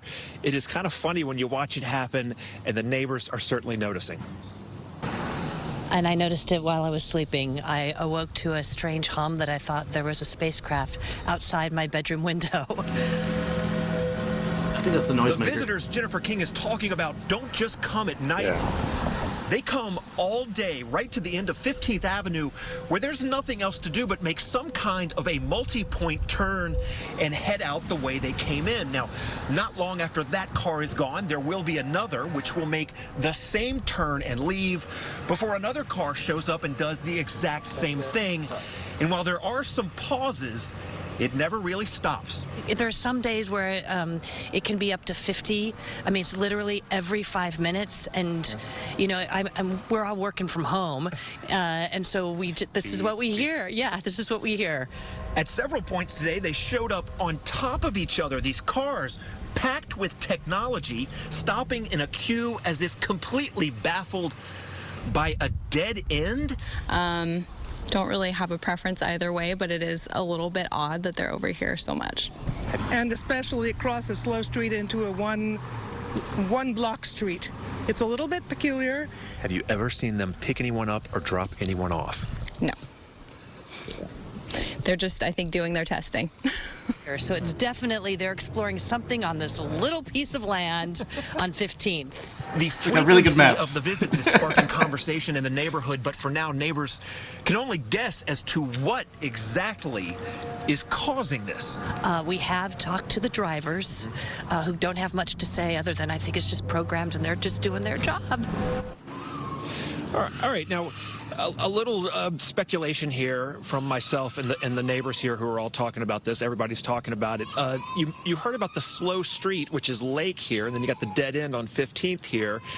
And then, you know, if you know the neighborhood, what effectively might have been made is some sort of an eddy if you happen to be an autonomous vehicle who's trying to learn the streets of San Francisco and you get over here and there's nowhere to go, and it seems like these cars are struggling to figure that out. Now, we did call Waymo, of course, to ask them about this.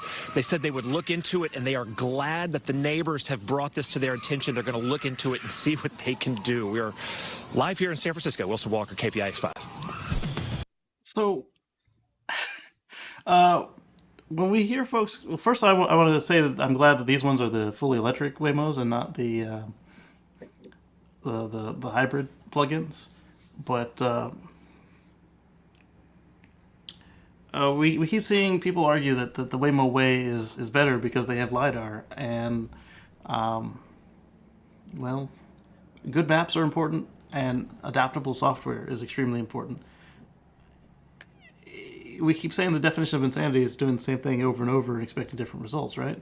Well, when you've got a train of cars just running through this neighborhood for no reason, not picking anybody up, not dropping anybody off, something's wrong. And it's been going on for weeks. You really, at that point, you should look into what's confusing your system and maybe help it along. Or it's really actually kind of embarrassing.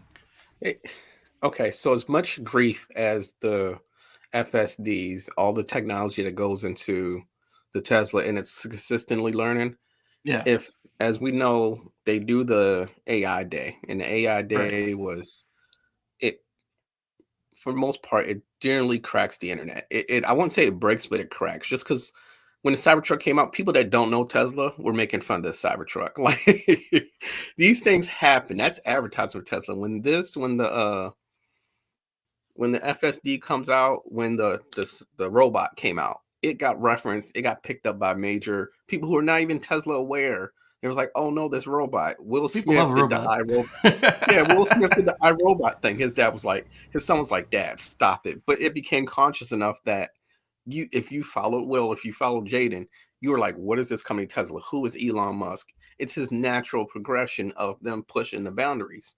Yeah. So if these people had seen a Tesla go down the street, they'd be like, oh, that's somebody doing smart something. That's we're going to fuss at the car not having a driver, or maybe they're drunk or something. Not this company that has 28 different things on it looking like a Google map car going down the street. Because I certainly hope that they are mapping while they're doing all this driving through, because they got the spinner. Yes, and they know what Google Maps is doing. This is a Silicon Valley tech car that's just running around for no reason. And it's not that it's intruding, because now they expect it there, but now it's just being nosy. It's going down your driveway. It's going down. It's like I was on a meeting and the daggum thing came down the street again for the 8th time in my meeting. Is it stalking me now? Should I call the cops on this car? Like, what are you going to say? So. Yeah, that robot's bothering me again, boss. No, I'm serious. Look, it's there. So it's just weird. Like, this is what I was talking about earlier. Waymo and Alphabet, they're going through the process of trying to put their vehicles, their tech in dated vehicles, whereas Tesla's putting the proper tech into the framework of the vehicles from the beginning.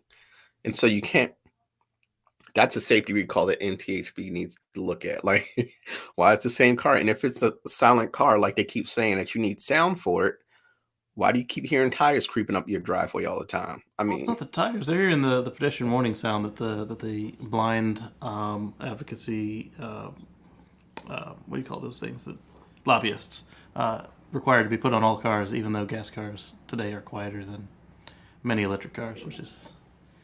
Let's not go there right now. Let's not trigger go there warning, trigger warning. right now. So, where was I going with this? Let's move on to the next one. New York City has decided they're going to transition to 100% electric school buses by 2035. Again, it's a reasonable number. It's the same number everybody else is going for. Norway, it's also, I think, 2030, 2035, and next year they're going to probably sell their last fossil car.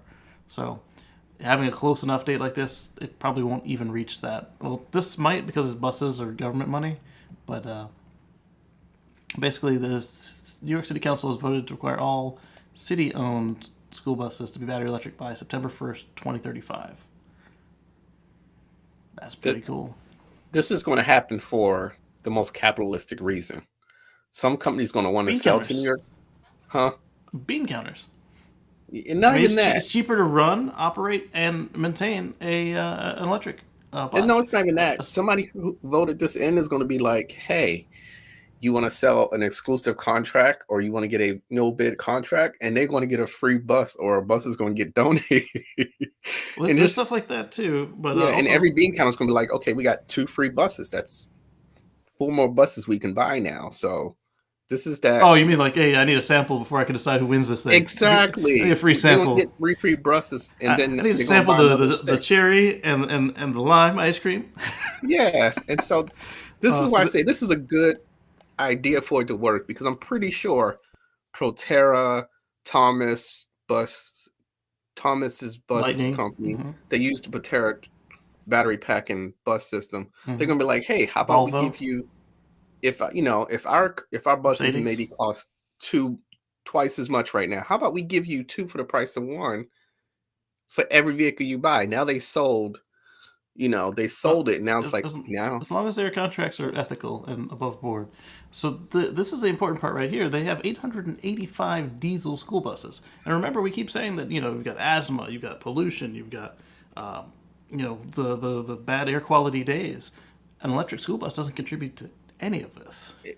It's one of the most crowded populations of cars in any city that I've ever known. This is back since the 80s. But imagine now going to film a movie in New York, and the sound engineers don't have to worry about trying to zoom out. Like, they don't have to worry about amplifying the actual actors' voices for this. They don't have to shout their lines. They can actually talk like this, and the mics will pick up closer. You don't have to worry about editing out a shot because your boom mic person has to be like this close in the frame. I wonder if, when everything has gone electric, if we can get rid of the PWS, because then at that point, if they aren't training the seeing eye dogs to listen for tires, then they're being negligent rather than just lazy. I don't think people think past the initial layers of something. Like, you're going to have better quality sound movies. You're going to be able to pick up a keynote that somebody didn't put into a script that you couldn't hear before because of so much background noise. You can be able. Somebody's gonna be like, I hear a scream 3 blocks down, and you couldn't hear that in New York on a past show because there was so much ambient sound, and it's weird. I don't understand why people don't get the bigger picture so fast. So Tesla Canada has got some exciting news for us out west. Kelvin City is going to add another 56 stalls to their already substantially sized supercharger station. I think, what are they at, 60 or so stalls right now? This is about to be, close to 100 stalls? And I think it's going to be over 100 stalls, no matter how many they actually have now. It's going to be over 100. This is about to be a cars and coffee for EVs. Not to mention, if they open it up to I know a couple of shows back we talked about them opening up to other cars to charge. I think this is the best response to it. Yeah. Because Tesla's going to throw twice as many on there. And then you have Everybody like, wins. yeah, not only did we talk about McDonald's having some too, now you have a cross pollination of people talking, or they going back. If somebody's a diehard Audi or Chevy person, they can go back to Audi and Chevy and be like, hey, I was here. This is a feature. Can we get this feature in the car? Because I love my car brand, but this is a feature they got. And you're getting feedback straight from the customer, which is what every company crave. I know I went it over in every business class I had. They crave that feedback. And Tesla being on the market with no, with us saying, hey, this is the features we got, they'll go back and they'll get it. And so this is that positive I don't think people are looking back at. So, and then Tesla needs to subsidize their money with this, infrastructure build. It's there. Well, one thing I didn't even bring the story because it came up too late was Taco Bell is partnering with a company for charging, so it's something that they're all going to think about, and all the folks are complaining that don't bring in those regular cars to charge with us. Tesla isn't going to leave you out to dry. Then they're going to make sure that their cars There's a can Tesla charge. restaurant. While you're charging, you get food. It's like a throwback to like Tesla somebody burger. sneak back out. You can imagine stopping for charging, food, and you get a software update all at the same time. Right. Like it's cool. And Oh, to they're me, at I think 40, it's a great move. 40 stalls for Kenwood City, so that would be just under 100. Just imagine at Taco Bell, you get a note that says, you get the Taco Bell door says, Yo Keto Taco Bell. It's like, oh, I'm charged. And you just, you're ordering your food and it's like, come out the bathroom, your stuff is ready, play off the various jokes of Taco Bell. And it's like, hey, you uncharge at this time, you get another taco for free. Or, there's so many processes past this on a marketing level. Yeah. I could do this for days. They'd be smart to take advantage of it. Drive Tesla Canada is showing us again. They worked with the people who hacked the app to figure out what was going on, and here's what it's going to look like when you try to live stream your camera view. So you go into your Sentry mode and you just click on View Live Camera, and then you can see that view that we saw earlier. And then was that the only picture they had? Sorry, I thought it was more to it when I clicked in on this one. So Tesla is dominating the North America made index with 4 cars out of the top 10. It's not bad. They've had 4 cars out for a better. They only had 4 cars, but their 4 cars are leading the top 10 of North America. Yeah, right. So, and it's about to have their, for better or worse, and what it looks like, their truck is about to be out as the top 5. Right. And then they have the semi truck, and then they have the Roadster. Yeah, and I'm so happy that the Rivian has been the first to market so far. Once I see the first one out in the wild, as we call it, it's going to be great. But if you sit down and run the numbers, people will go buy Tesla just for the fact that it's street proven. It's about as common as seeing an armadillo in the country. Right. So, it'll be the same way that people were afraid to buy the Tesla because it was new. They were like, "Oh, I can go get a Tesla." My buddy's had one for years. I've been poking him about it for almost a decade now. If you're around 100 people within a function, you're bound to see at least 5. So, I mean, it's that common now. So they got here with a total domestic content of at least 81%. Let's see if we can't get a list out of these folks here on Inside EVs. List of Tesla Model 3 in 3rd position, Model S and Y shared 5th, and the Model X in 8th. And these are for the U.S. built ones, because obviously if you were to get a Chinese Model 3, it would fail miserably on this chart. Let's see. The reason they dominate is all the models it sells in the United States are made at Fremont. Obviously, there's more to it than just the factory location. Yeah, because we're going to have Texas. They use local suppliers and the components they use as well.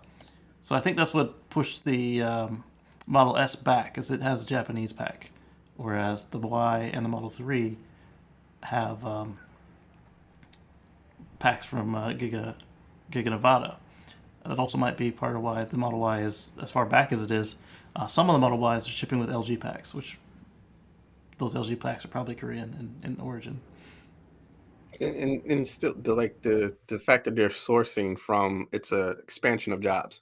Another thing that irritates me about politicians. So when Rivian opened up their first plant in Normal, Illinois, the town itself would tell you, hey, people are buying houses.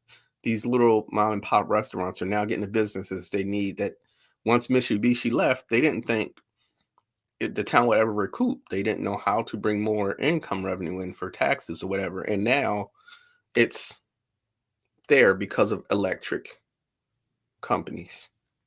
Wow. So the Chevy Bolt is 55th because it's got so much Korean stuff in it, and the Nissan Leaf, being Japanese, is 61st.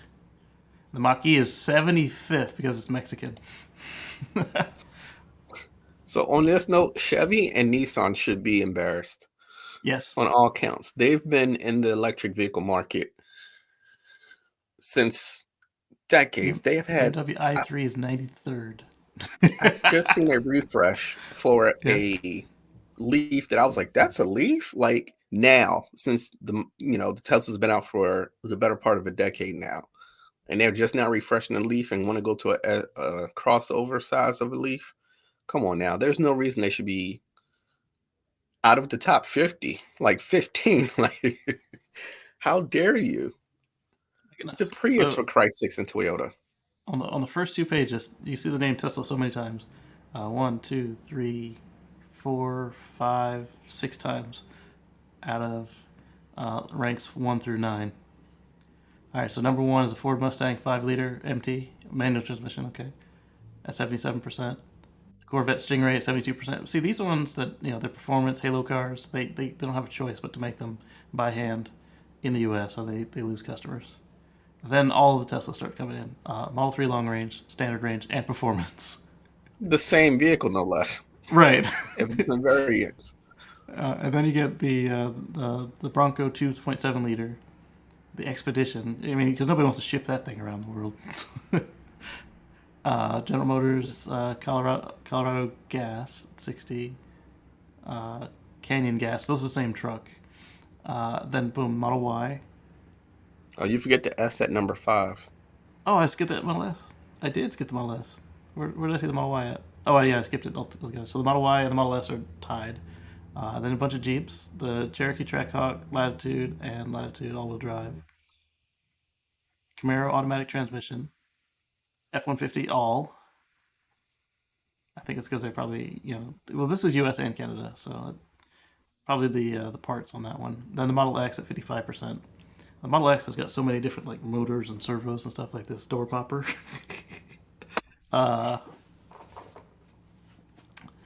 Then you got Honda, but Honda isn't actually that surprising because they've got their Ohio factory where they build the Odyssey and the Accord, and the Odyssey, the Passport, Ridgeline, they're all Odysseys.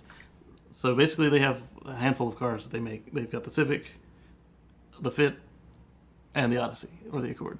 So they just stretch that platform and shrink it as they need to. What's the most drastic thing to see about this on Two Parallels is how you have, and we've all seen the joke of, is Tesla foreign, but for parts and name and origin of the company, you still have Tesla as one of the most American cars ever started here, created, made, sourced. Just everything is. You cannot get more patriotic than a Tesla. Right. I don't And understand the all other these folks who startups treat it like a foreign car. There's nothing foreign about it. Even the American-made companies, 20%. yeah, Or 40%, like I should Ford. say. Yeah. The next one up from Ford is made in Mexico, for Christmas' Yes. sake. Yes. And if you're of any other stance in political nature, your Ford truck or your Ford vehicle is literally coming from the country that you don't like. Like, the process of the mind frame of this, like, we've known the Exactly. stories. I've seen people of that nature with Toyota trucks, and you're like, Exactly. It's like, hey, I want the one built in Tennessee rather than the one built in Mexico. yeah, If that was, one of your priorities. And it's amazing Yes. that it can be their priority and then they just don't get it. So this is from Tesla North. The base model 3 in Canada has gone up by $2,000. So we're talking the standard range plus is now $54,990. Canadian dollars, of course. Last week, a friend was shocked when I told him Tesla's an American company. Yeah, so I don't understand why they don't understand this. No research. It's funny when I show people how I mean, it does before look, even even like with the European spike, styling. Yeah. even with this spike now in the car prices because of the chip shortage and beforehand, when you can show them the starting price of a Tesla or the used price of a Tesla, and probably with the older Teslas, all you need is an MCU chip update. Like, If you want it, you don't even need it. It'll yeah, still work. like it's at best you might have a dead car, but when has your ICE car not been dead? And you don't know what it is. Now you could just say, "Oh, my battery ran out," or "I have no service," which is your cell phone. So your car that's electric might have the same thing, but in that ice when an ice car breaks down, you'd be like, or just stops running, you'd be like, it can be anything. And then your mechanic, it has to be towed, and then your mechanic has to troubleshoot down. With an electric, it's just like signal, or your battery's dead, and we have to figure out which battery it is, or we have to get you to a signal location. So It's usually the 12 volt because you get all kinds of warnings yeah, if it's the big one. and it's something as small as the 12 volts. So even when you And can say, that's stranded me all the time with the gas car. It's all of a sudden it's yeah, wintertime. Oh, it won't start. yeah, so your alternator, it's crazy. Oh no, it's just those 12 volt batteries are so sensitive. A little bit of cold or heat will just make them just keel over. Um, so Tesla Insurance officially launches in Texas. This is also coming from Drive Tesla Canada. How's that Canada knows all this information? Right. I'll have to get on him about that. So we were talking about safety scores and such. So the Tesla insurance, you can shift up to 50% from month to month. Usually, if you drive better, it'll go down. And for the first 2 months of your subscription, your Tesla insurance will be rated at a 90 safety score. And let's see if he's got the prices in here. There it is, explaining it all. Forward collision warnings. This is the exact same thing they tested us for the beta. Forward collision warnings, hard braking, aggressive turning, unsafe following, and forced autopilot disengagement. So then they show you, they start you at a 90 for 2 months, and then the better you drive, the cheaper your monthly premium becomes. So let's see if they have those numbers here. They don't. Let's see if I catch them elsewhere.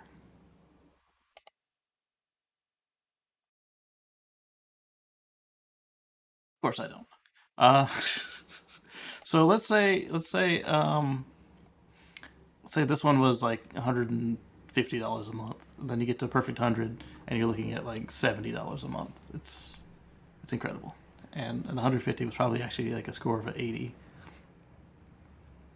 It's not bad. Obviously, if you're a bad driver, you might not want this system. But if you're a decent driver, then there's a good chance you can save some money, and they actually know how to fix your car, so you don't have to worry about repairs as much. I think that's pretty cool. All right, so for our UK viewers, you can finally order yourself a Model Y. It's also coming from Drive Tesla Canada. So if you go to tesla.com/Model Y, you can learn all about it, and then you can make yourself a configuration, give them an order fee, and then in some months you'll receive your car. So let's see. It's looking like early 2022 at the time the screenshot was taken.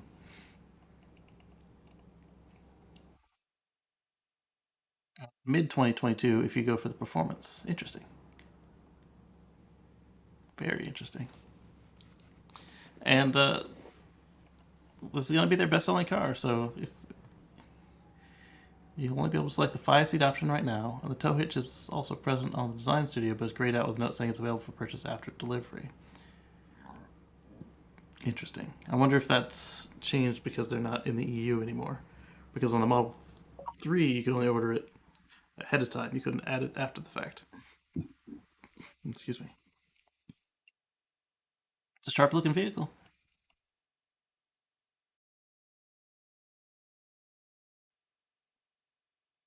Talked about the expansion to Kettleman City, going to 96 stalls. Then This one, I'll wait for Dan to get back. Talked about the Plaid.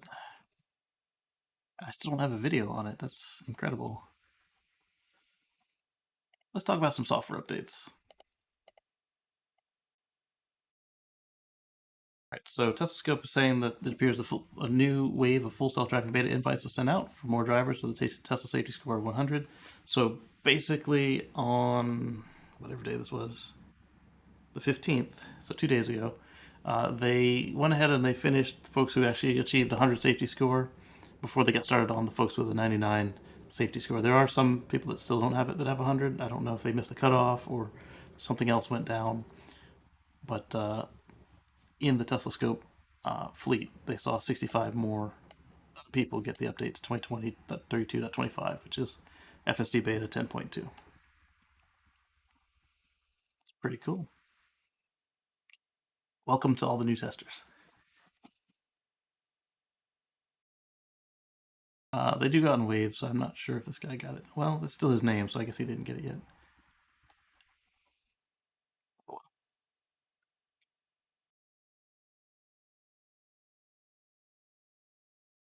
There's Dan. Yes. Sorry about that. Coffee. It's all right. So we were talking about some folks that got added late to the beta. So this news right here is interesting and caused a little bit Real of a quick, stir. beta's the new Clubhouse. Everybody wanted in. Right. Gmail beta. This gave our group a little bit to talk about. Tesla removed the Cybertruck configurator options, and the page says buy now. It doesn't really have any stats or prices either. It says you'll be able to complete your configuration as production nears in 2022. So what we speculate on this is that it means that they don't have to lock in that FSD price of anywhere from $7,000 to $10,000 on new orders. So new orders is currently $10,000, and it also means they're not committing themselves to a $39,000 base price anymore either. But when you look at the folks that are registering today, they're looking at probably a 2 to 3 year wait before the truck comes out.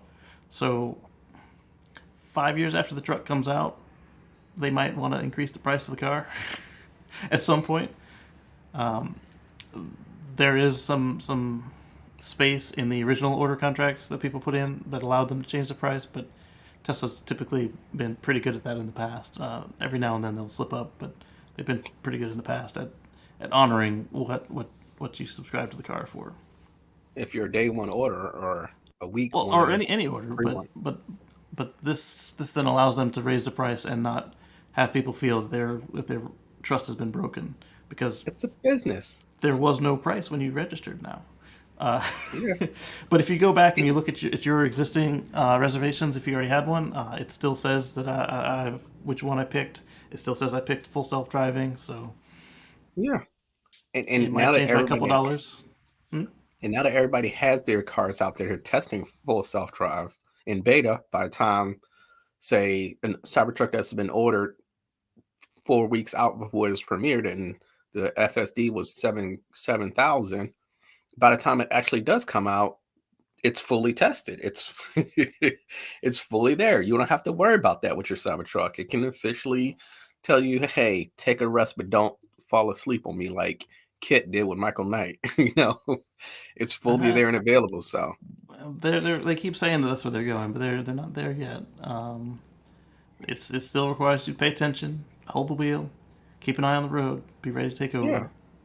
Yeah. Mine has tried to go in the wrong lane into oncoming traffic a couple times. So if that doesn't tell you to pay attention, I don't know what else will. Huh? If that doesn't tell you not to completely trust it, I don't know what else will. If you want other trucks, reserve them now. Most of them have years-long wait lists. Some people reserve several different trucks. They're going to take the first one that comes out. This is a good point. As we talked about with Rivian and Amazon. Yeah, and some are non-refundable. So a lot of them are non-refundable. Yeah. Yeah. At best, Tesla's like, if you want your $100 back, but remember, what you ordered, what you reserved it for, is not coming back to you. And you're like, Yeah, it's $100. Like it's rough. I may have really needed it, but about the time I reserved it to you for $100, I could have spared it. Like, I mean, trust me, $100 to reserve technology of this caliber, of this size, with a company that's disproven, is nothing. Like when other companies not as proven are asking for 12,000, 1,200 or higher. So while we're talking about Tesla raising prices, we talked about the SR Plus in Canada. We talked about the Cybertruck no longer having a price listed on the reservation. Now we're going to talk about the premium connectivity free period is now just 1 month on the Model 3 and Model Y. It used to be on all the Teslas, you got free internet for what ended up becoming the life of the car. And then the whole time they've been threatening us, hey, at some point we're going to start charging for this thing. And then they did. So Like they're then supercharging. supercharging, they never said No, they I'm were going to saying start the charging. first cars had free and then it's subsequently phased out. So what ended up happening was basically if you didn't get locked into that free period, you got a year of free internet for the car. And now apparently that year is only on the Model S and the Model X, and on the Model 3 and Y, instead of the year, you get 30 days.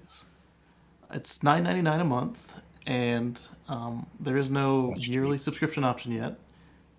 And definitely there's no buy a whole year and get 2 months free yet. I'd like to see that happen. What I see coming, just being aware of Elon's other companies, what I think is going to happen is A there's going to bundle? be a deal where you get the, what is the, SpaceX is launching the Starlink. There it is. So once you get Starlink internet, you get a either discount or it tosses in your your connectivity free. That would So be smart of them rather, to do. yes, and Because so it makes that sense. would help them reduce the difference in price between them and other broadband providers. Although Yeah, in the rural areas that they really want you to get Starlink in, um, it's already cheaper. But just a little bit of the way that they like to weave their stuff together tends to build a little bit of brand loyalty.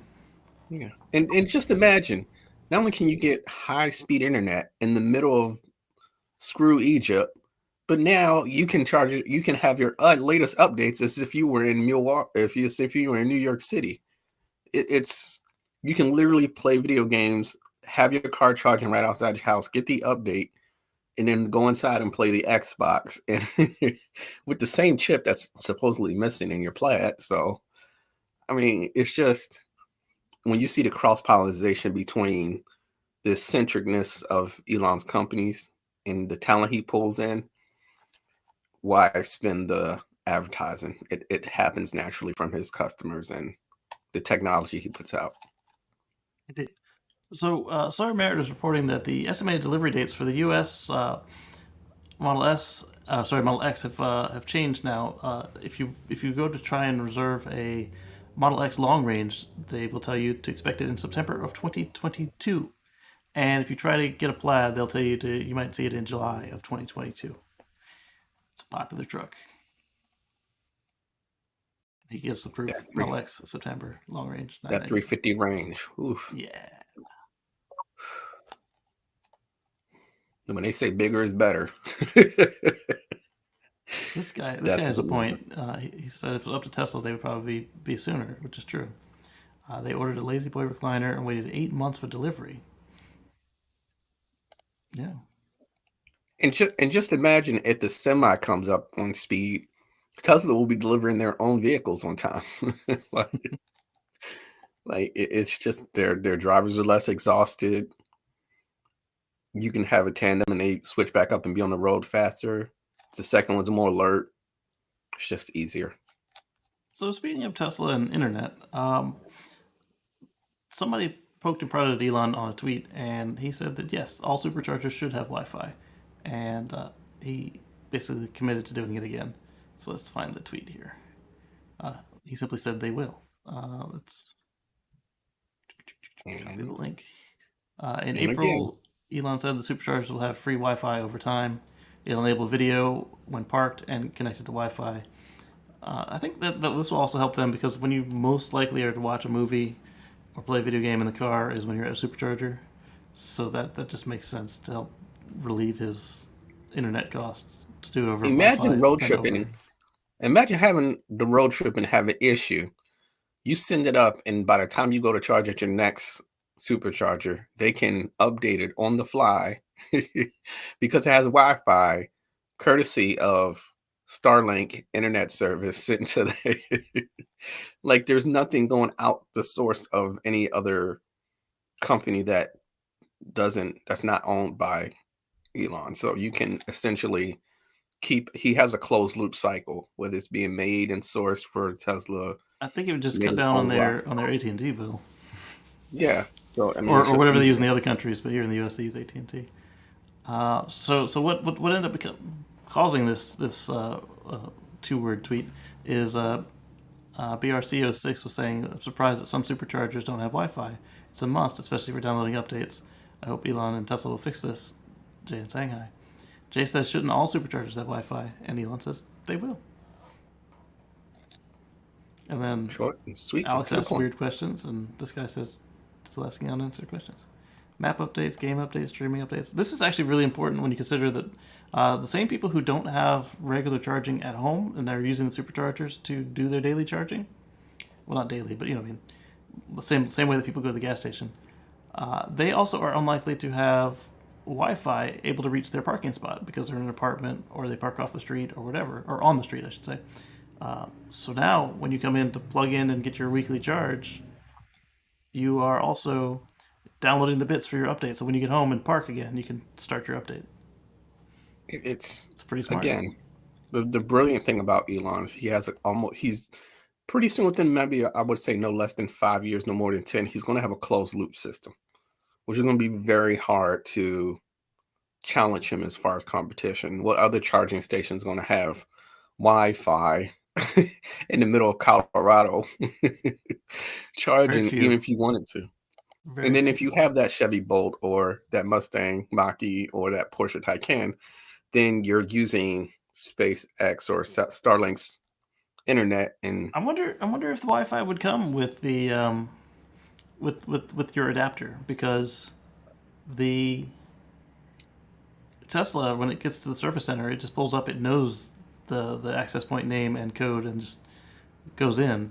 But the only way to get it into somebody else's car is to give them the code so they can type it in. I don't know that might just be something else you get for getting the Tesla. yeah, and so that's what I'm saying.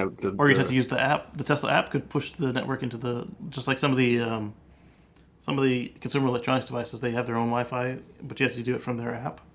They could Yeah, do that. it's this is why Tesla doesn't have to advertise. The more you use their products, the more convenience it uses. Somebody with a Chevy Bolt can be like, oh, if I'm upgrading to another car, this is for long range. This is the one I want because it can update me somewhere. My internet is basically anywhere. How's the internet anywhere? Starlink, who launched it? SpaceX, who owns SpaceX and Starlink? Elon. God bless it. Like, We talked about the delay on the Model X. If you want a base Model 3 SR Plus with aero wheels, it's going to be August of 22 before you can get that. so nothing's coming until next year. It's getting that way. It's getting that way fast. And if you get a Model 3 with upgraded wheels, you can get it in May of 22.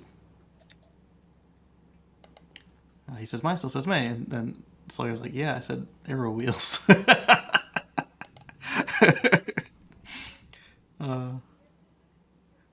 A Model 3 SR Plus with aero wheels in white is August delivery, but aero wheels in any other color is May. There may be a ton of white Model 3s rolling around lately. I This is think what's true, though. I going to mean, happen. when you look at the supply chain disruption, even something simple as the components to make the paint pigment could be delayed. I think what's going to happen here is they're ordering their ducks in a row. So if you change one configuration, all they got to do is flip a switch, and it's that simple. I Yeah. think they're going to streamline a process to where this is the line of the Ys, this is the line of the threes, and then if you want a different paint, it's just like go this way for different paint. go this way if you want different tires. And it's like if you would have a branch from a tree, it's just, your Y's and your X's go this way. And It's just still keeps going. easier to just change the wheels as it gets to go to finishing, and to Yeah. change the paint as it goes through the paint booth. But I can see something like that if they got massively more per minute. So Robert Scoble says that he visited the factory in Fremont, and they're making them as fast as they can make them, and he includes a picture as proof. There's a Model S long range. No, that's actually a Plaid. It's got something in the back there. The long range doesn't have anything there. And then you got Model 3s. And look, Another Model isn't that an iSemi? They're not going nowhere. They're still safer now. This is a Tesla-owned semi. Yeah, they're going somewhere. No, I'm talking about the engine. They're going somewhere. The Tesla semi is going to replace them. No, yeah, but they're not going away just now, so they're safe for now. Don't get comfortable. Yeah, that's true, but they're safe for now. Take advantage while you still have it there. So Jay Leno's Garage, this is coming from Drive Tesla Canada, is going to feature a record-setting Tesla Model S Plaid quarter-mile run on November 10th. So tune in for that. Here's Franz. I guess this is the owner of the car? Or somebody else? When is November 10th? Is that a Friday? At 10 p.m. No, that's Wednesday. Okay. Wednesday at 10. I could do that. Jay Leno tries to break the record of the new Model S. This is a preview. Few have been allowed to drive that car, but Jay Leno has. Oh, this is where he drove the prototype. That was pretty cool. So look forward to that. Why'd I have this one twice? I have it twice. So close that. She's that awesome. Right? I did get the prices. So back to Tesla insurance for a moment. If you have a score of 90, you can look at a $89.16 a month, and that starts for this person on November 14th. And then 2 months later, if they get their 100 score, which they already had the 100 score, so if they keep their 100 score for 2 months, they can look at $53 a month insurance premium. Not bad. Not bad. That's flipping stellar. When you're talking about a Tesla saving you money and it's $53 on insurance, okay, you might have to drive like a grandma, but for $53, I will drive. Well, you could also just turn on autopilot. So, I mean, for that much, just go. Like, yeah, you can't beat that. I mean, you might have Big Brother watching from time to time, but if you're telling me I can only spend less than $100, dude, I'm there. And you get a 30-day warning before they hike your price or drop your price. So here's his 60-day warning that they're dropping its price.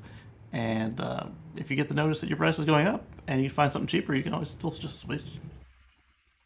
Yeah, I mean, it's still a great thing. It's once you peel back the layers of the build jobs and the safety board people, the alphabet safety board people, then you start to peel back and be like, they're doing everything right. Yes. So here's something that might be exciting for folks that have a Tesla Gen 3 wall connector in a place that other people can get to it, say a shared parking garage, or maybe you just got really rude neighbors that pull up in your driveway and try and use it, like that one that we saw years ago, where the lady seemed to not understand that she was on private property. She said, I see this thing and I'm going to charge on it. And it was very clearly the guy's business and not public business by any means. It was, you could tell if you thought about it for 2 seconds. And she went full Karen on him and he just turned off the power inside. Actually, no, I think he let her finish despite her being a jerk. And he could have just turned the power off inside. So basically, if that's you, you can now plug in your Tesla to the wall connector. Then you log into the wall connector and say, hey, only these cars that have recently plugged into you are allowed to charge. Or you can manually, like say you get a new one or a loaner, you can manually key them in by the VIN number. So you can manually key them in there, or you can add a recently selected one. So Starman's Tesla here was already, and he just picked it from the list. You can say only Tesla, only authorized Teslas. So this will also help you for, we've seen cases where people put in their adapters to charge on level 2 for non-Tesla vehicles. It's like somebody brings a Bolt by, and maybe you And only the want battery's Teslas. fixed. Somebody brings a Mach E with the adapter, and you set this up and you say Tesla only, and you don't want anybody else charging. You can say only Teslas and then not pick which ones, or you can say only authorized Teslas, and then you put them by the VIN number. So then not only is it only Teslas, it's only your Teslas. And or you can. There's another option that's what they are today, where they just let anybody charge as long as they complete the safety checks and the handshake. It'd be This could great. be useful for you. Or you could, isn't there a service where you can put your option to say, hey, if I'm here, you can come and charge at my Plug check? location? Yeah. Yeah, but then you'd have to VPN into your house, know the person's VIN number, and then say, all right, yeah, you can charge. I mean, and if that case, if you really need this charge, I'm gonna need a little bit of information from you. I'm gonna need your whole VIN number. All right. Can you confirm you erased it? See, it's not here no more. Okay, thank you so much for this help.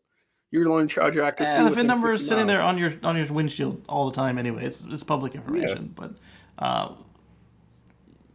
it still feels weird to share it. I did have the video. I did have the video. As much as I was kicking myself over this thing, I've got the dadgum video. Look at this. Let's see if I can make this bigger without going full screen. I can. All you hear is tire sound. Yes. The video is from this YouTube video by Stateside Supercars, so give them a visit.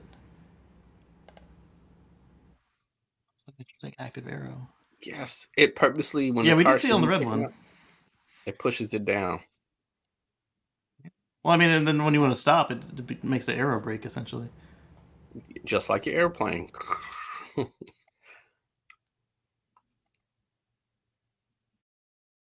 So that is definitely a great thing. Interesting. Yeah, so that's exciting, and like I said, I hope that that you can get it from your mod shop. And so this one actually happened today. I'm jumping around a bit now that I found that video. This is from Drive Tesla Canada. Grouper Motors in Phoenix has caught fire again. 25 original Roadsters have been lost in this fire. Previous fire, they lost 5 original Tesla Roadsters and the only functional T0.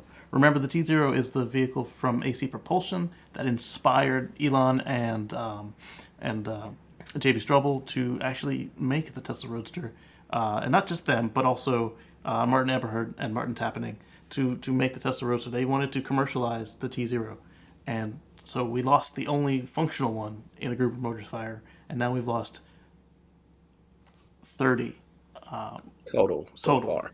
Total Roadsters and fires at Grouper Motors. I hope everyone's all right, and I know there are a lot of really upset owners right now, and there are a lot of owners who might be thinking, well, that sucks, but now mine is worth a little bit more, now that 1% of the Roadsters ever built are destroyed, and one's in space. If this is the second fire there, and it's way more property damages, my natural suspicion is competitor espionage. Possibility, or insurance fraud on their part. I'm not saying this is not. I'm not alleging that they did that. I'm just saying that this, when you have repeat fires, people start to speculate. And these high-end cars, these are not Toyota Camrys by no means. These are not Chevy Bolts by no means. These are like these are like the first gen Roadsters. There's only a handful out there, and this company's been tasked to store them all, and they're all gone. They're not storing them; they're repairing them. So one thing that they were known for was unbricking the. They're not the only ones who can do this, but their specialty was unbricking the Roadsters, the original Roadsters, repairing them after they've been in crashes. Basically, just making sure that these pieces of history would survive. They also had some techniques with the Model S batteries and some stuff with the Model X, but they're not the only ones. They're just one of the ones with some name recognition, and it's a shame to see this happen again. I'm interested to see how this plays out between, not to mention the real live training for vehicle electric fires that's so prevalent. But now it's interesting to see how not even traditional OEMs to the other places that can, unbrick these classic Yeah, there's Teslas. there's one or two in Washington, a couple in California, and then them out of Phoenix. I don't know if there are any on the East Coast. Then there's Rich and them. So I guess there are two on the East Coast at least if you count Rich. Yeah. This is going to be interesting. This is a good police procedural uh, plot. If you would give it on TV, I would give it a watch because I would like to see what happened. I mean, are they being careless? Are they not putting their proper safety in place? Did they not take all the lessons learned the first time, or is this completely new? 25 is a lot. these are the first gen cars. Like these are not the second gens coming out. These are These are first pieces of history. gen cars. Mhm. Yes. This is like burning up somebody's Model T Ford in their collection. Like this is not. Well, don't This, forget the T0. There were two T0s, and now there's one. One works, and the other, or one worked, and the other didn't. And now, yeah. So this is. I hope if somebody in Hollywood's watching, this is a great story. Make it into a plot line. NCIS New Orleans. No, not New Orleans. LA, depending on where this one is. It's a great Phoenix. story. It's in Phoenix. Oh, see? NCIS LA, easily. So Jeremy Ray tagged me in this. Jetta Products is reporting that there's a Toyota boycott in Los Angeles. Let's see what their signs say here. It's over on Lincoln Boulevard. Electric cars are now. Stop oil spill. Buy EV. Something EV cars. EV gas cars. What? Let's go to the original tweet and see. The irony of this is why is Toyota, who has the most well-known hybrid in the world, being boycotted like this? Because they're all about that gas. They should only be second. They should be right behind Tesla as far as everything. I don't understand why they're so. I would expect any other car company to be boycotted like this, except for Toyota. It should be embarrassing from Toyota to get this. By no means. And even when they're fully iced, they're the most efficient cars. They're supposed to be the most efficient cars out there. So why are you having these protests? Protest is kind of big. They might have to get a permit next time. Buy Tesla and Tesla. And 40 grand's relatively cheap. Yeah. Oh no, sir. Yeah, TCO right there. You see me ladder. They said that's too much effort. How else are you supposed to make a protest sign? From Banners R Us? You can pre-print it at a sign shop or something. So I mean, Toyota is going to continue to step in it this year with their anti-EV, anti-fuel economy, pro-hydrogen, pro-gas, supporting insurrection, supporting. It's amazing how many times they've stepped in it this year alone, and I'm curious to see how far they will continue to go with this. Hey, what's up, Robert William? We talked about the UK a couple times today. It's like that one. It's like that one thing. It's like you were doing so well. What happened? Right. You've become the one thing you sworn to destroy. Like right. That's Toyota right there. People protesting about. You're supposed to be the savior, not the one to destroy us. 4x4 tax. I wonder, are your electric 4x4s exempt from that, or are they also taxed, Robert?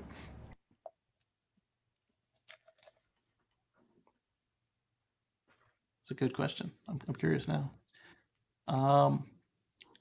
So this one is pretty cool to see. So we all know that when you get to a Tesla supercharger, you just plug in. It determines if you have a credit card on file or if you have free supercharging for life and haven't run up a bill. If you run up a bill from like overstaying or whatever, they'll cut you off. But basically, Tesla knows who you are. They know, or they know who your car is, and when you plug in, it'll make with the juice. And there's a standard called plug-in charge that's available for folks with CCS, and Ionity in Europe is the first to offer plug-in charge at all of the stations that they offer. So the Ford Mach-E and a couple others have this built into them. Obviously, the Teslas do too. And so now you just get to where you're going. You just get out, plug in, get back in the car, or go to the restroom, go grab a snack, and when you finish, it's done. And they know who to charge, or if it was free, or if it's coming off the manufacturer's account for the first 6 months, or whatever their deal is with you. It's so much better than faffing about with cards, like RFID cards, and tapping them on the screen, or having to work with the phone app, or worse, when these things are not functioning correctly, you have to call in. And so now you plug in, it knows who you are, it makes with the juice. This is eventually it's going to get a point to where I won't say a gas station will be super obsolete, but you won't be able to say it's faster to get gas because you can literally plug and play. So you can plug it in, go play, grab some food to eat, let the kids run around, go somewhere else, and come back. And you don't have to worry about staying at the pump to watch it so it don't overfill. You don't have to stay and worry about somebody running off with the car for the pump because you were connected to the pump last. You don't have to worry about these normal things that being with an ICE has. You don't have to sit there and wait or not getting back in your car for a static discharge. It's 100% connected. You can just literally plug it in and go.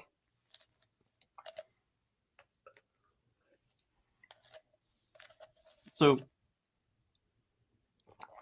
as these chargers get even faster, you may have seen my video about the 3-minute gas fill, and how I proved that overall the EV is faster, except on if you only do one road trip a year and you're done with the car.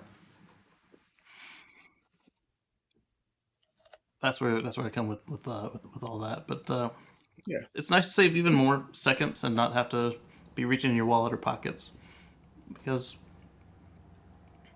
it's just more convenient. That's the way to do it. That was the other one. The Taycan was the other one that had it built in, but only for after a certain model year. Because that's the way that Legacy works. Oh, you wanted the convenience of just being able to plug in and walk away? Oh, you got to buy the new one. Sorry, give us another $120,000 or more. As with all other OEMs. Yes, but that was exciting. Plug-in charge is real. It's amazing for families. I cannot stress this enough. It took me 4 adults with 2 kids to be able to go in and out for 30 minutes or less. And you had to divide and conquer.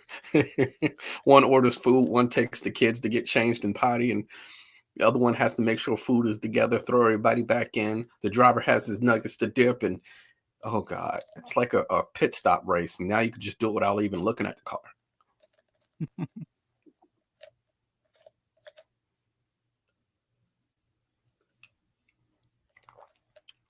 Okay, so Tesla and Idra are planning a massive gigapress for compact car.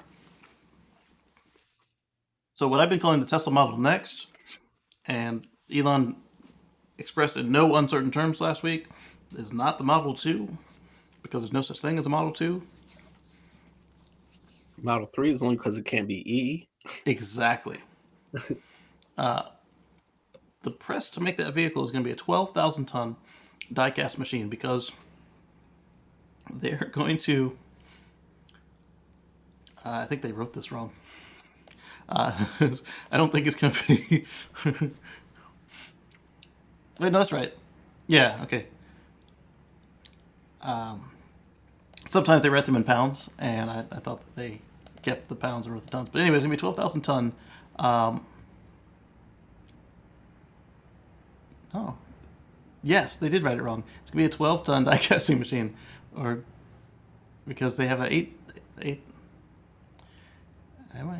No, yeah, okay, so no, it is 8,000 ton. Okay. Maybe not. Either way, it's going to be even bigger than the press for the Cybertruck because they're going to try and build this whole car in one go, just like the toy cars, like Elon has promised. And you're going back to the time of day where they used to, if you talk to really true ice gearheads, the car used to be one solid entire frame and not with minimum parts together. It wasn't enough nuts and bolts to be there. It was just one solid heavy car, and we're getting back to that in a strange form with EVs. They're getting back to that solid built, feels like a car weight, and if you cut it out of the one cast, it's a stronger structural vehicle. It's to me, it's coming around full circle with a different fuel source. That's what I'm seeing for the history of this car. I think this is a different concept than whatever you're getting at there. They used to be body on frame, and they used to put a body on that frame, and that body, would just bolt on, and they still do that with trucks today. But with the Cybertruck, it's going to be a combo of a frame plus the stressed skin plus the unibody. The Model Y, Model 3, Model S, and this one are very likely to be just body on not body on frame, but unibody. But they're gonna need a bigger press to do them all at once, which is kind of cool. 12,000 ton giga press in one piece. He says obviously the doors would not be part of such a casting. That's exciting. A $25,000 Tesla with the most, as much as it can be afforded, technical updates, and still have a 5-star all-around crash test safety rating. There's no way you can fight about a cheaper car now. There's no way. So we were talking about Volkswagen and Tesla. How about Herbert Diess invited Elon to speak at the executive conference? I like how they keep using these random pictures. That fits it best. Yes. Well, somebody pointed out they showed the picture of Bill Gates on the screen at the Apple conference back in the day, where Steve Jobs was standing below the screen and Bill Gates was on the screen, and I couldn't help but laugh at that. So there's Diess. We've all seen Musk, and so Elon came in on video at the invitation of Diess to talk to them about going EV and going faster. Because remember, we just said in the beginning of the show that that Diess warned that if they don't go fast enough, they're going to lose 30,000 coworkers. 30,000.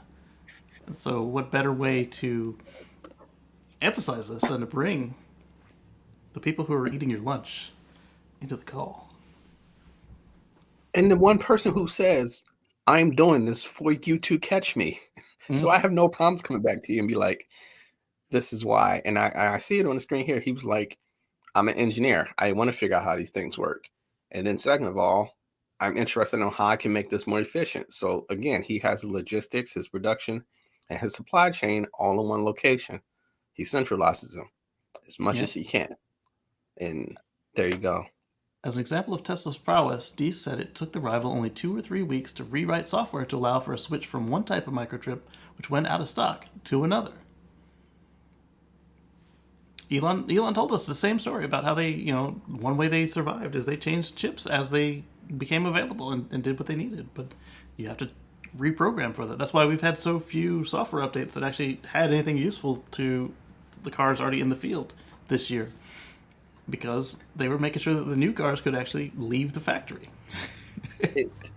Not even that. If you look outside of this factor of the article, when they released the Plaid at the showing, and they had the PlayStation 5 equivalent chip that was the hardest singular chip to get a hold of, that he probably just got one and re-engineered in-house. Like, Elon's just like, what is our issue? We can't get enough chips.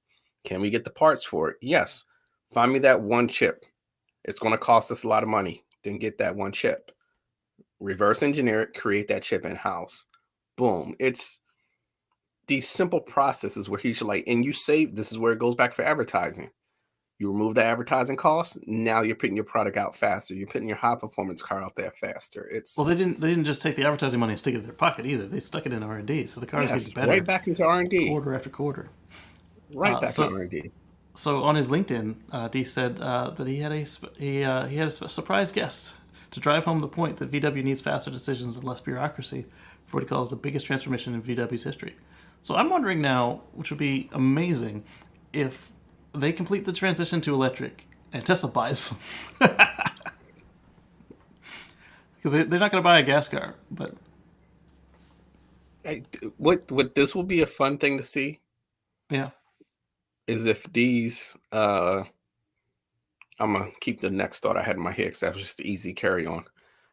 If these so which these company actually was prepping this, or he's using what Elon did and going public to force those behind the scenes at Volkswagen's hand. Right. So he puts it public, and if they try to recant it, it looks bad on them. So And I'm then wondering if he's using this they to can't go. pull a go in on him either. They can't make him have to hide in an Obo case to get out. Yes. So if he puts it out in public, like any of your major TV dramas, they just say it in public, and it's like, oh, I hate that you did this, but we got to honor it now. So it's going to be interesting. And for lack of better words, I like what Elon does is being the face, good or bad, being a face of the company, but causing other CEOs and other presidents of operations to have to be, oh, you can aggressively work the company into the way you want to do it. You just have to play it this way. Hey, Elon, you want to help me make this, electric? Because my board is giving me some issues. Sure, I'll call in. Like, it's brilliant the way he's doing it. So it's kind of crazy and fun. Yes. What truck company is that, Robert? It's Atlas. I mean, there's so many truck companies. I'm not sure. Bollinger. Alpha Motors. Right, that's what I'm saying. There's so many. If you go down the rabbit hole, there's a lot. Canoe. I don't know. Canoe would be a new truck company yet. They're super startup-y. Let's see here. What is it now? Electric truck companies.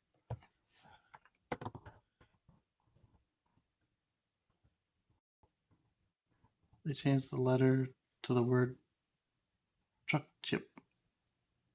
I'm not sure.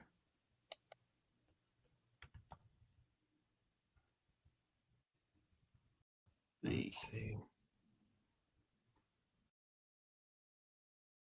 It's not the Hummer. Don't know.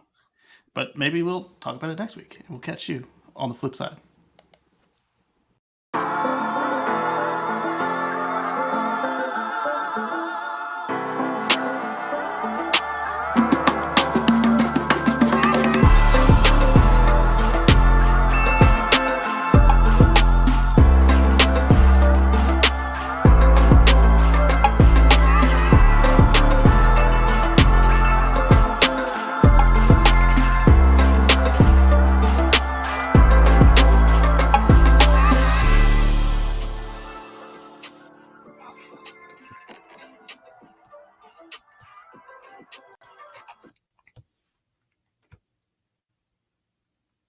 There you go. So we made it in 3 hours or 2 hours